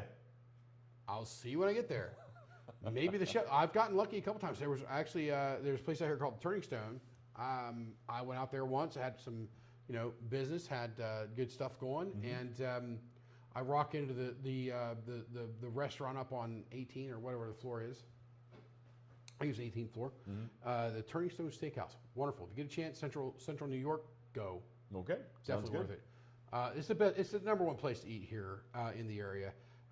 We've got at best 2.89 stars from Dave's rating. That's the best restaurant in Syracuse, hands down. You might clip to a 3 at Daniela's. The problem with Daniela's is a wonderful steakhouse, but it's located inside of Best Western. So that kind of tells you the kind of level I'm about to deal with. Yeah. So anyway, I go to Turning Stone, and they're like, "What's the special?" And they come in. Here's a special night. We have A5 Japanese Wagyu prepared by the chef. It comes out medium rare. You don't get an option. This is what you're getting. Wow. That's what I'll have. Done. That's a good sign. That is a great sign. Done. Yes. Yes. You just like that? You're not dealing with a generalist. You're dealing with a specialist who's Yes. doing something very well. Exactly. Done. So yeah. I didn't do my research, and I just walked in and found it. But my wife, no. She knew what they had on the appetizer. Yeah. She knew what the charcuterie was. Charcuterie. Charcuterie. The charcuterie. She knew the soup. It was planned out. Nice. We just went back last week. Yeah? We went back last week, and she had a Chilean sea bass. Ooh, that sounds amazing. My wife is not a foodie. Okay. Not a foodie at all. Okay. Openly admits that was the best meal that she has ever had. That sounds amazing. Chilean sea bass? When done well, that sounds incredible. We opened with charcuterie, of course. You gotta love a good charcuterie. Yeah, we had a charcuterie, of course. Then she ordered that, which was a little outside of her norm. Sure, okay. Super proud of her for that. I'm trying to remember what the hell I had. Probably a steak of some sort. Sounds right. I think I did. I don't know. No, I didn't. I didn't because I was doing fillets the next night. Okay. So I think I might have done ribeye. Ah, nice. Because that's healthy to not have two of the same. So I did ribeye and then fillet. I don't remember what I had out there, but it was good. It was phenomenal. It was great stuff. And then we had a dessert and everything. It was absolutely amazing. But that's the difference. The whole hey, do your own research, do your thing. Where that I don't think we have to tell most of these women who are. And some of the guys out there are like this too. That they look it up, they leave the menu, they look through it. They're ready prepared. I don't know that there's enough propaganda to make them not do their own research. Yeah, everybody has their own style. You're not gonna hear me complain. Indeed, yeah. I want another cigar. Do you want another cigar? We've been doing the show for 2.5 hours. I don't even have a clue. I don't know. 2.5 hours. Yeah, it's already midnight. We didn't start till like 9:30. 9:45. Yeah. It's about 2 hours. Okay. Yeah. Oh yeah. I got the time right there. 2.5 hours. Oh okay. Ladies and gentlemen, 2.5 hours in. This is what you get. That's exactly what happens. So we had an agenda last week. We had an agenda that we didn't get to. This week we also didn't get to an agenda, but we have sat here, smoked cigars, drank whiskey. We talk business. We mentioned why you should never say synergy in a business meeting. Yes, indeed. It's very important to be cool during your business meetings. And saying the word synergy is not cool. The more you know. Do-do-do. Yes. But I used it appropriately. Yeah, But I used it appropriately. He used it inappropriately because there is no appropriate way To say synergy. to say synergies. Fair enough. Because you can simply say work together. But synergy is a word. But we can work together. But We can work together to discover the synergies. We can synergize. We can work together. Are you telling me Four you'd like words. to be more efficient? It's effective and efficient. It is not effective. It effectively made you drink more. That it did effectively do that. It effectively made you drink more. Fair enough. Yeah. Don't say efficient. Don't say synergy. Don't say synergy. And efficiency is it's one of my hot. It's one of my books. It's true. You It's got to one of my work on. books. You got to be effective and not efficient. I don't have the picture pulled up Because here's the thing. Look, I actually mentioned this in business meetings before because I remember your rants so much about it. To be effective, you must inevitably also be efficient. But efficiency doesn't require effectiveness. So, Right? So effectiveness requires efficiency. Efficiency does not require effectiveness. So that is why efficiency is always going to be inferior to actual effectiveness. So the way it works out is when you are effective, when you run a business, and this is very important. It's just okay. We're gonna level with you right now. At 2.5 hours in is what you get. When you are, let me minimize that so you don't have to see it. They can't see it. Not you, not them, you. Okay. When you are effective, truly effective, you will inherently Be efficient. Right, but it doesn't go the other way. But when you put efficiency as the top line, it is code for cut corners. You will not necessarily be effective. Right. Yeah, efficiency In fact, doesn't require effectiveness. in However, fact, very rarely, Yeah. when you focus on efficiency, very rarely are effectiveness you is not your first priority. it is exactly. It is when you try to. This is a book that's coming out. This is a book that'll come out. When is it coming out, David? Well, so I'm hoping to have the first book. I'm trying to fast track. So I'm hoping to have it out on the shelves. You can buy it for your family for Christmas. Okay. Okay. All right. And I will buy it for my kids. That's going to be the top 5 ways to eat dog shit. I'm going to buy that for my children. They should read it. It's a great book.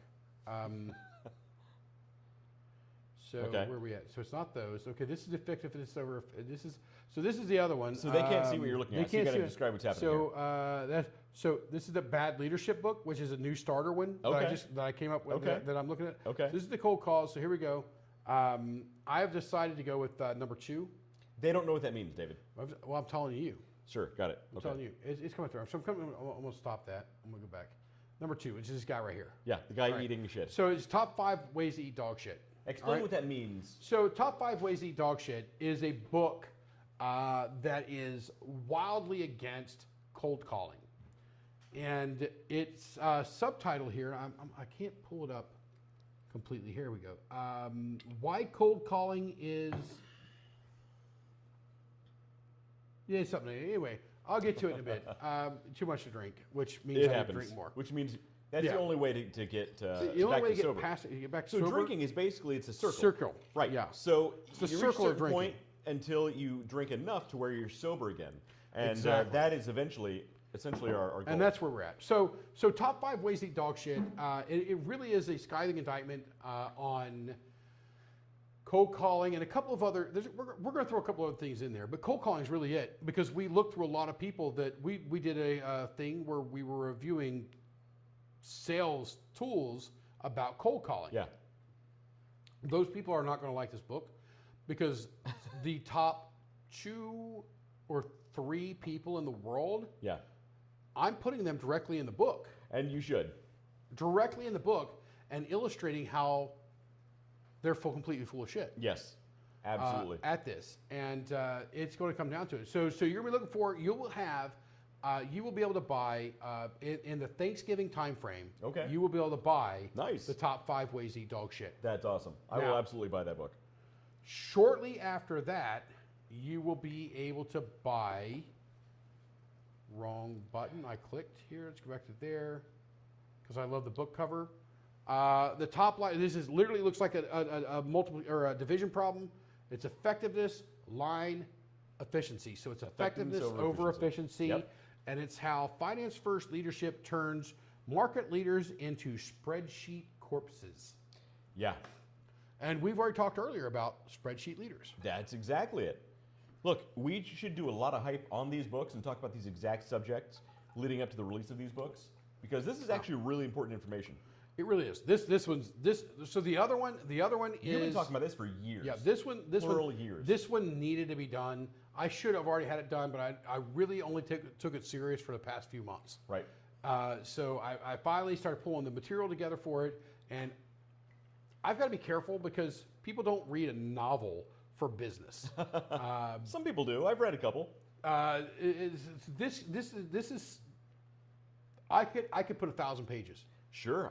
I could put 1,000 pages on this because we're reviewing people like Sears. Yeah. We're calling major people to the carpet on this. Sure. And we're highlighting their own words about efficiency. Don't do the accent. Don't do the accent. But you efficiency. You could call out any number of big companies Yes. that have gone out of business over the last few years, specifically because they were worried about efficiency. Over effectiveness. They forgot about their customer. They forgot about their mission. Yep. They forgot about what they were actually there to do. One of the big companies I used to work for very recently was Big Lots. Big Lots. And Gone. they were a Fortune 500 company. They're gone now. Primarily because they forgot who their customer was. They forgot what they were trying to do. They forgot the original mission. And they tried to be something they weren't. They tried to be effective versus efficient. Wait, the other way around. They tried to be efficient over effective, and they lost complete sight of what they were accomplishing. Yep. Their sales dropped beyond the point of recovery, and they're gone now. Fortune 500 company gone. And when I left the company, I could see the writing on the wall, which is one of the reasons I decided to leave. They decided they wanted to be a high-end retailer. They wanted to compete with Target. Yeah. They were a discount retailer. You're never going to compete with Target. Oh, so one of the things was they wanted Amazon approached them. This would have been an extra source of income. Amazon approached them for the Amazon pickup boxes in all the stores. This would have brought in a lot of foot traffic of people who don't typically come to a Big Lots. Yep.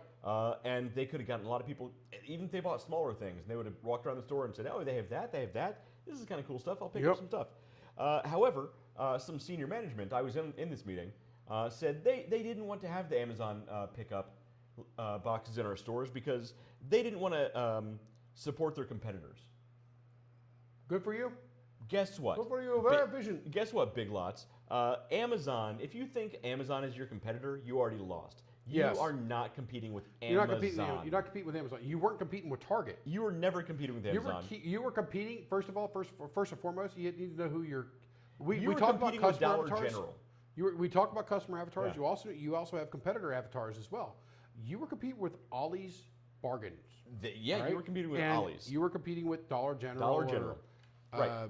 What's the other one? Is it the dollar store? The dollar stores. All the dollar stores. Dollar General. They, There was a strip club in Columbus we used to call Dollar General. That's pretty funny. It's terrible. The girls that come off stage and kind of bum money off you. They also started selling a lot of furniture. They focused a lot more on furniture and mattresses. With the margin. And because the margin, the markup on those is so much higher. And the thing is their furniture and mattresses were really expensive. I worked for the company, and even with my employee discount, it was less expensive for me to go to IKEA. So guess where I bought my kids' furniture? And I told the executives this.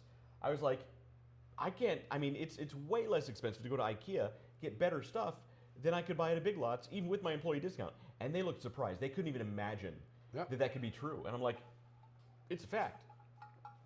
Yep. So effectiveness over efficiency is going to be a great book. I'm really looking forward to that. And the cover is striking. I love it. I wish you guys could see the cover right now. It's a cool cover. You can't see it right now, but I jumped the gun. I jumped the gun a little bit. You made the cover before you wrote the book. I made the cover. Finished the book. Well, before I finished the book. So there's a lot of material for it.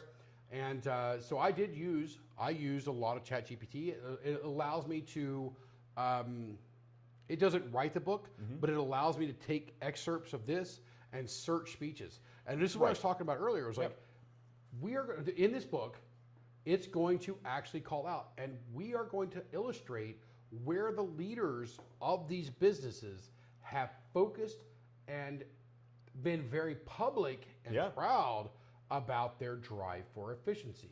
Right. Well, now they're gone. Or their market capital or market capitalization has went from, we're going to make up numbers, 10 billion down to, a few $100 million at best. There are some people that are still around that are going to make the list, but they are next to nobody's now. But you see a lot of companies, most big companies, still making this same mistake. Oh, it's day in and day out. Every single day. Like, look at customer service. It's all AI Are you now. trying to get me started for another 3 hours? It's all AI now. Yeah. You can't speak to a human being. Remember the old days when you hated speaking to a person at on a customer service line? I always love getting a whole person. Now, you can't even speak to a person. You got to speak to an AI for an hour and a half before you can get to a person. It's the worst. It's the worst. And I tell people, I'm like, I know you don't have a problem with this, but I'm ready to rip your head off right now. Yeah. I know you had nothing to do with it, but because I had to go through this, I'm pissed. I called upset. I called when I pushed the button and hit send. And I'm even more now. But more now I'm ready to just say, fuck you, and never do business with you again. Right. And some places I have done that. I've gotten on the phone. It's like, you know what? I called you because we had problems. You could have addressed it, but because your company is so effing retarded, you put me through a series of tree prompts and AI conversations that it doesn't know what I'm trying to do, and it tries to tell me to go to the website to take care of my problems. Right. When if there was a receptionist that just answered my phone call and I said, hey, I'm at this problem, and they sent me to, like you used to, sent me to the department that I needed, I could be done in 5 seconds off the call. Right. But no, you've kept me on the call for my time is more valuable to me than your entire business. Right, exactly. 1 minute of my time. And they don't realize that. They don't realize that. They don't get it because they're idiots. Well, they're absolute morons. Well, and yes, we quantified last week that we are allowed to say the word retarded now because it has nothing to do with mental or developmental handicaps. It has nothing to do with everything to do with people just being, well, retarded. That's it. And stupid and doing things that, you know, from a business standpoint that you really should know better. But even companies make the mistake of efficiency over effectiveness. Yeah. And them putting efficiency over effectiveness. Even something as simple as AI drive-through. So Wendy's in Columbus, Ohio. I don't know if I'm sure there are a few places around the country. A lot of places, yeah. But they have AI in the drive-through now, and I hate it because it's slow. Yeah. It doesn't really understand what you're trying to say. And it just makes the process even more annoying, especially when the people in the store still mess up your order with the AI. They still can't get it right. And by the way, I got to walk over here and plug my laptop back in because I think when the thing fell off, it disconnected, so I'm on low battery. Yeah, you're on low battery. Yeah, so I got to... Yeah, it unplugged when the thing fell off. You're cool because I got up and went and got a purge tool for my cigars. There it goes. Okay, we're plugged back in. That's all that happened. Yeah, it looks like you're good. Yep. It does have the little icon in the middle there, so you're good to go. First world problems. Okay. Yeah, that's crazy. Yep, indeed. So, yeah, I mean, and we get that all the time. So,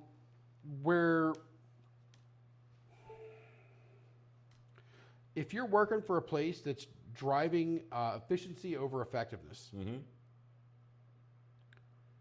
and we've said this before, when you see a market trend, going full tilt one way, that means a couple things. A, you're late to the game. You should not try to capitalize on that. Right. Because you're late to the game. So Wes, where would you capitalize? I'm going to tell you. Because I'm putting him on the spot. I've made him drink a lot of whiskey. You capitalize on the vacuum. There you go. If the pendulum's all the way to the left, that means there's a vacuum on the right. That's it. And that's where you capitalize because the pendulum's going to swing back. But instead of riding that way, so you can get on, it's really the midway point of the swing. If you're at the bottom of it, you can ride it all the way up. If you're if you're a quarter or half of the way up, you can ride a quarter, right? And you get a quarter. So if all you ever do is respond here, you get a quarter, a quarter, a quarter. But if everybody's over to the left, and then you say, I'm going to market to this because it's a complete vacuum, you get to ride all the way back down to center and then all the way up to the top. Then, cheers to Bill, you pivot. That's it. There you go. And there's always a market vacuum somewhere. There is. The trick, the trick though, is identifying it. Yes. And that can be hard unless you're in that realm of being able to easily identify that. Just call me. And that's because one benefit of having done this show for so long is our brains are so attuned to a lot of this stuff already. We look for these things without even trying. We just always see it. Versus the average person, I mean, this goes without saying usually, but most people have no idea what the hell we're talking about most of the time when it comes to this stuff. Yeah. Because Well, they're just not looking for it all the time. Yeah. But this is what we do every single week. Yeah, every day, every week. I mean, it's literally what we live in, and so yeah. So it's you see the market trend of so beards, right? Beards, beards are popular. Beards are very popular. Now, this is actually going to be counterintuitive to what we just said. Okay. You could make money on the swing to beards, but that's a crowded market right now. It's a crowded space right now. Very crowded space. Yeah. You can make a lot more headway on supplements for chiseled jaws. Ooh, okay. Right? Sure. And if a guy has a chiseled jaw, he doesn't need a beard. he's not wearing a beard, right? I don't have a chiseled jaw. You see this fucking beard? Yeah, I don't have a jaw. Ooh, yeah. No. So there's a market there. So you have a vacuum. So you can play to that vacuum, and you should always play to that. Well, not always, but if you're generally, trying to it's a generalization. it's a good general business rule. Right. Is to look for the vacuums. If you are late to the game, let's say, I want to get. Let's keep beards. There is beard oil, beard balm, beard butter. I have a beard balm and a beard oil. Sure. And I think I have a beard. I don't ever use it, but a beard butter up somewhere. I make my own. I figured you would. Yesterday, he's outside milking a tree to make his toothpaste. To get my own, to get green milk, I drink with my I put in my cereal in the morning. I go milk some alien titties. Alien titties. Star Wars reference. I thought it was an ice reference. It's sad that's a Star Wars reference now. It is, yeah. Green titty milk. Green alien titty milk is now Star Wars. Thanks, Disney. But no, I do. I make my own beard oil and beard balm. Really? Yeah, I do. It's pretty good. I like I have a beard wax. Yeah. Have a beard wax. And at first I was like, when I first started, I was like rubbing my hands. Well, that's true. The balm makes more of a wax. But and then doing this and doing this and then doing this. But I have a beard brush as well. And I was like, whack, whack, whack. That's not how you do it. Well, that's how I do it. That's now. how you do it? Oh, yeah, absolutely. And it goes great. Okay, there you go. It works very great. Yeah, it's a little wild now. It needs to be trimmed up. It's been a while since I've been trimmed up. It looks good. It's looking good. I cut it too short the last time. Okay. So it's in recovery. Wasn't quite stubble, but it was shorter than I want. Yeah. But now it's coming out, and it's got some different links. It's got some flyaways in there. So I gotta go to my boy Dayton. There you go. It's my boy down here who takes care of my hair. Trim it up yourself. I'm not doing that. I've been cutting my hair since middle school. Since Teddy Roosevelt was a boy. No, I've been cutting my hair since middle school. Look, I'm not ashamed to admit I'm a guy who cuts his own hair. That's not necessarily something you should admit to, but I'm not ashamed of it. I can't cut my. You look at your hair. There's no way I can cut my hair in here. Yeah. My hair is long right now. Just get some clippers. It's easy. Yeah, I ain't doing that. I got my boy. I got my boy Dayton down there. He does my hair. Until the one time when you're going and the guide on the trimmers comes off and you're like, and you're like, wait a second. Well, I guess I'm a skinhead now. That happened to me once. That did actually happen to me once. So I've lost my beard a couple times because of that. Oh man. Where I'll be like, I'll have it set all the way down because I'm trimming my pubes, right? No. The guard drops off. Yeah. Or it's in the drawer. Happens. I'm sorry. I went with the other one because it was funnier. Was again, yes. Again, always want to take the joke. But so I'll take it out of the drawer, and either the thing will be all the way down, or the top. The guard falls off. And then I was like, yeah, fuck. And I'm like, I'm not gonna go with like I had 3 days beard, so that I shaved. And it's been a long time since I completely shaved. So here's what you do. The next time that happens, do the exact same thing on the other side. Make it deliberate. Say you meant to do that. It's a new style. Yeah. And then get my Harley. Yeah, I do have a Harley over there. You do have a Harley. Yeah. I should start it up and piss everybody off. Just make your neighbors mad. No, you have a pretty cool neighborhood. You got some good neighbors over here. We've been out here for over 2 hours, 2.5 hours. Actually, almost 3 hours now. Almost 12. Yeah, we're very close to 3 hours. This window's been open. Yeah. am honestly not sure that more than 1 or 2 cars have went by. I haven't seen a single car. I was going to say no cars. Yeah, I haven't seen a single car. But I'm thinking I may have hallucinated Right. that there are. Yeah, but it's been whispered. No, you have a nice, quiet neighborhood. Very, very quiet. I've met a Love couple it. of your neighbors. They seem like good people. Yeah. Mike's around the corner. Yeah. I could text him right now, but he's asleep on the couch. He's a goody two shoes. Yeah, he's probably asleep on the couch. He's all the time like, oh, I fell asleep on the couch. I'm like, bro, do you ever sleep in your bed? All the time. I do that sometimes. I fall asleep on the couch sometimes. I fall asleep on the couch. It's a My, bad thing. I don't. I go to the bed. You know, like if so, I don't know. Okay, gentlemen, for the manly part of the underdog journey tonight, I'm going to teach you a trick. If your wife's mad at you, make her ass sleep on a fucking couch. I don't fall asleep on the couch because my wife is mad at me. I fall asleep on the couch because I'm tired and I'm old. Wow. Now, I start Being old falling is the main asleep. I part start of falling it. asleep on the couch. I'm like, all right, it's time to get up. I'm gonna go upstairs. Yeah. But yeah, I don't know. That's my bed. That's my bed. That's where I'm gonna sleep. I'm good. See, I look at it the other way. I'm the man of the house. I can sleep wherever the hell I want. I can do that as If I well. want to fall asleep on the kitchen counter, that's my bed for the night. If I want to fall asleep, Well, wait. When you wake up tomorrow, my ass is on the island out there. You're like, Dave. What you don't understand was, I didn't mean it. no, I will applaud you. Like, that's how a man shows. Bro, his I'm trying to make dominance. Cheerios, bro. That's how a man shows his dominance in the house. I'm gonna be no. I want to go upstairs, go to bed. I got a nice, comfy bed. I just bought. Okay, Okay. all right. I just bought new, big fluffy comforter. It's all white. Ah, Everything on the bed's yeah. white. Nice. It's Okay. good, it's like I sleep Fancy. on a cloud. I sleep Yeah. on a fucking cloud. I love it. I love it. And I think it's only white because it's covered in snow because you keep your house so cold. it is well. It's not that cold. We got up warm a bit ago. Let's see. It almost got up to 50. Well, it says 64 right now. I'll turn it down a couple of more degrees. There you go. So my daughter Penny, Yeah. Blue 62. For everybody out there watching, like Blue 62, hot. That's a football thing, right? Blue Got it. 62. But Blue 62 to us is the temperature is set to cool at 62 degrees. Do not let the house get higher than 62 degrees. That sounds terrible. If my house is 62 degrees, something's wrong. Somebody's dead in my house. So for us, it's if our house gets to 70 degrees, Yeah. it's on fire.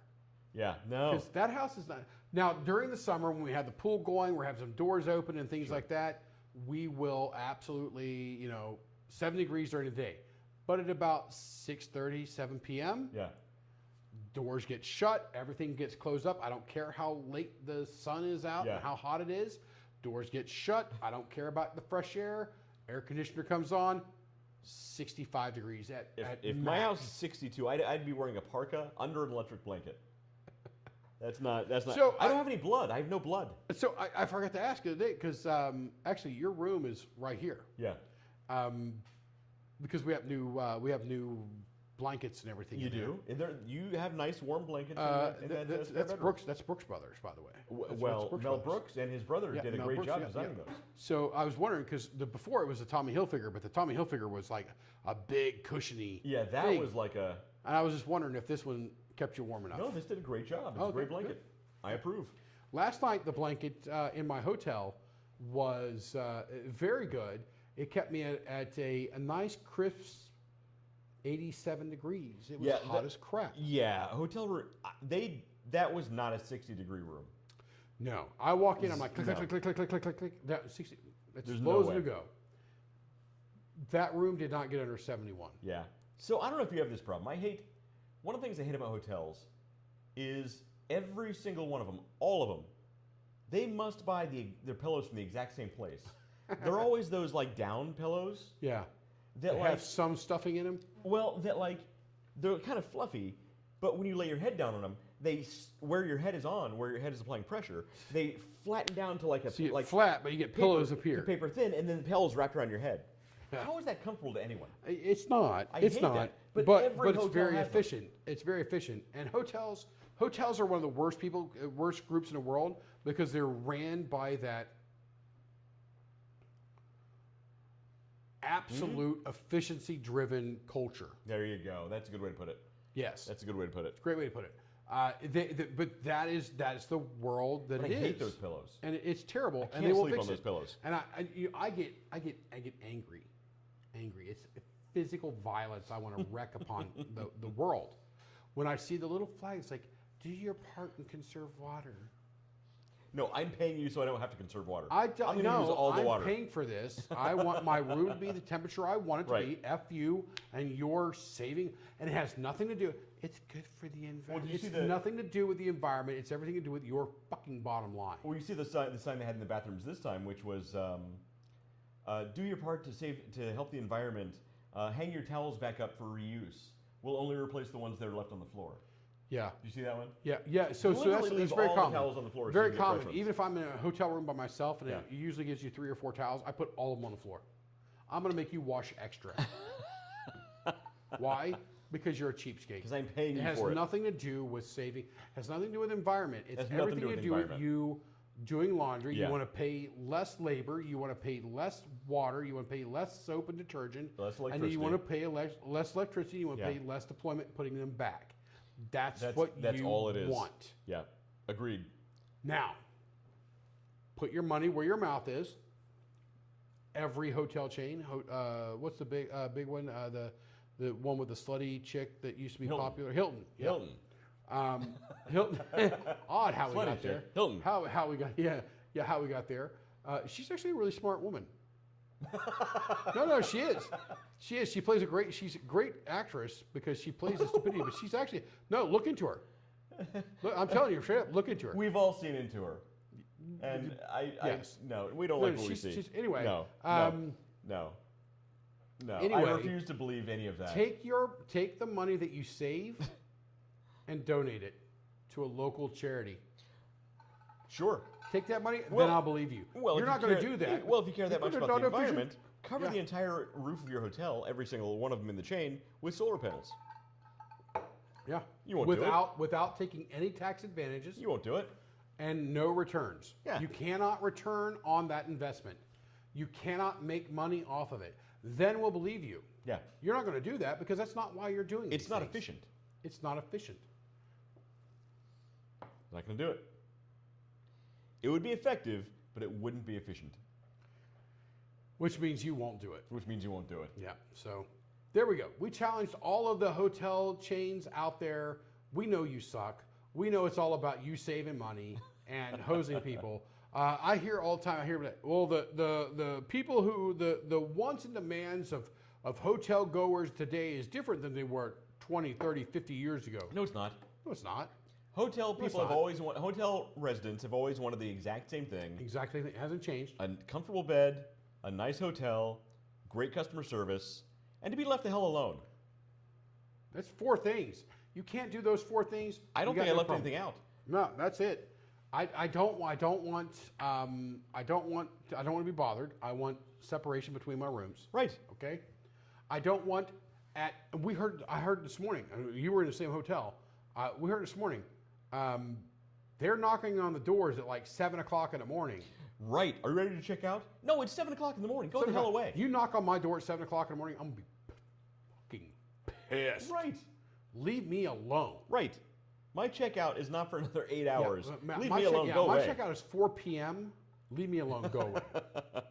Do not mess with me. Right. And a standard checkout for a normal human being is 11 a.m. Yeah. You should not be touching a single room or a single door until 11 a.m. That's it. That's it. That room is mine until then. Until then, you can fuck right the fuck off. Exactly. I don't care if I'm out of it. So if I'm out of the room and you try to flip it because I left at 6 a.m., Yeah. you came by and you're like, oh, they're out, and I come Nope, by at still my room. 10:30, that's my fucking room. I'm going to go in it. I'm going to mess up both beds. I'm going to throw every fucking towel on the floor. I might even piss on them.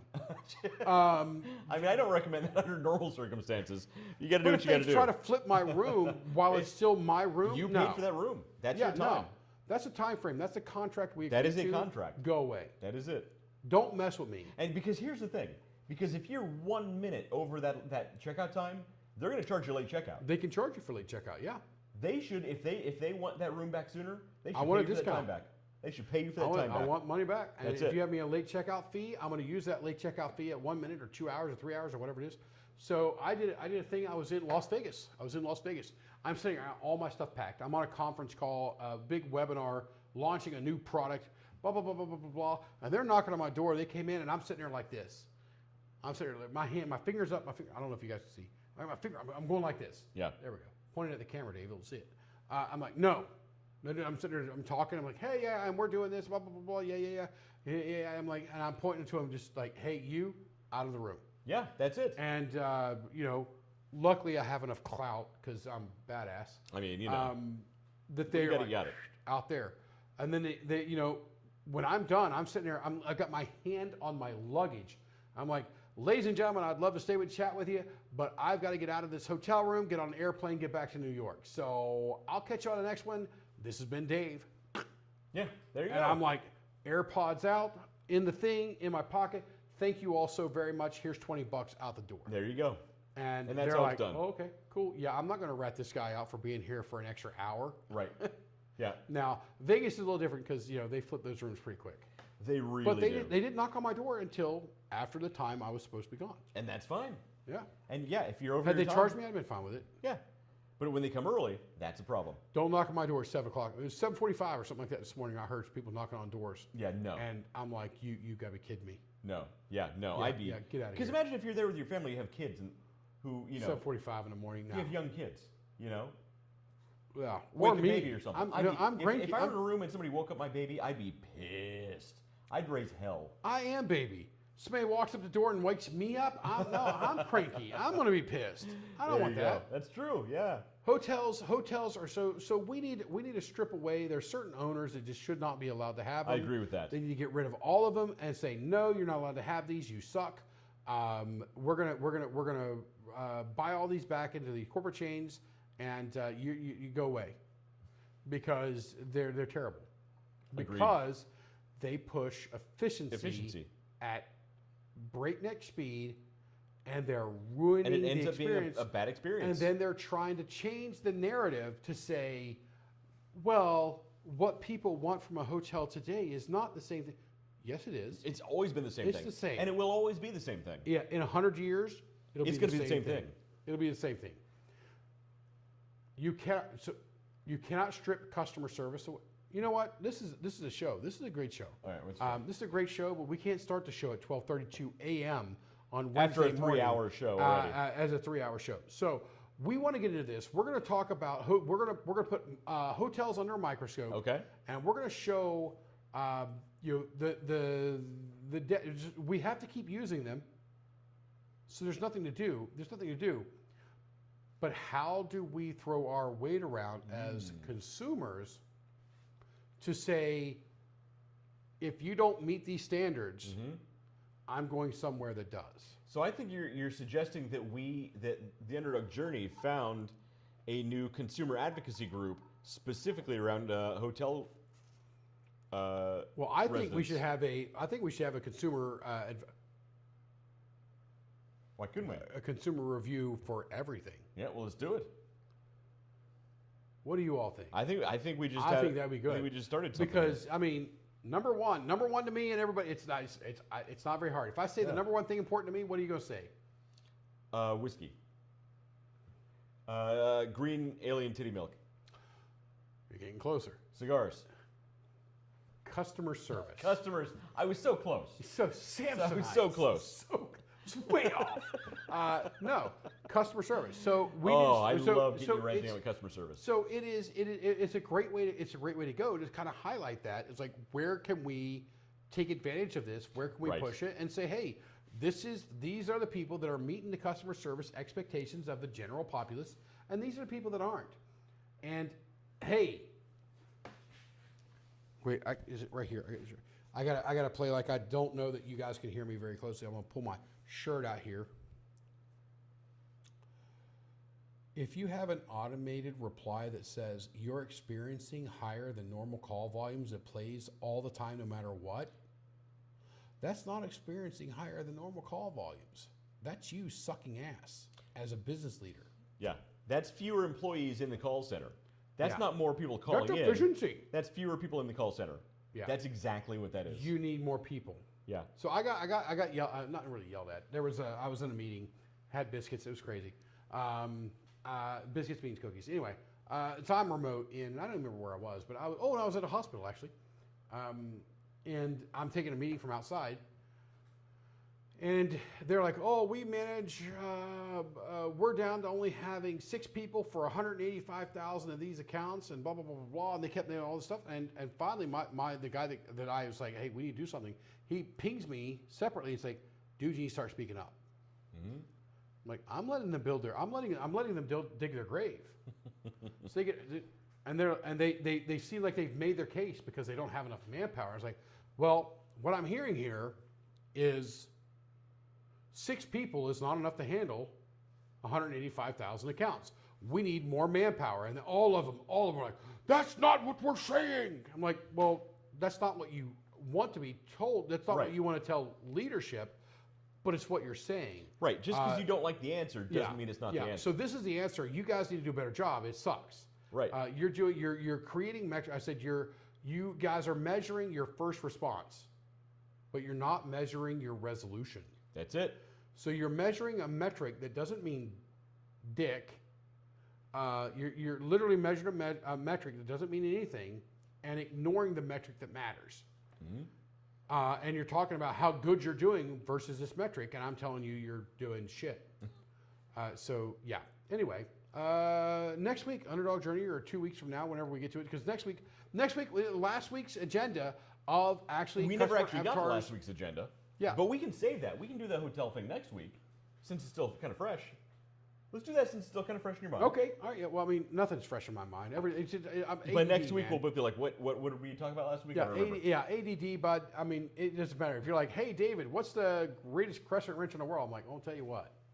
Look here. You're going to talk about crescent wrenches. It's all about the smoothness of the dial of the crescent wrench. I think you mean. I think you mean croissant wrenches.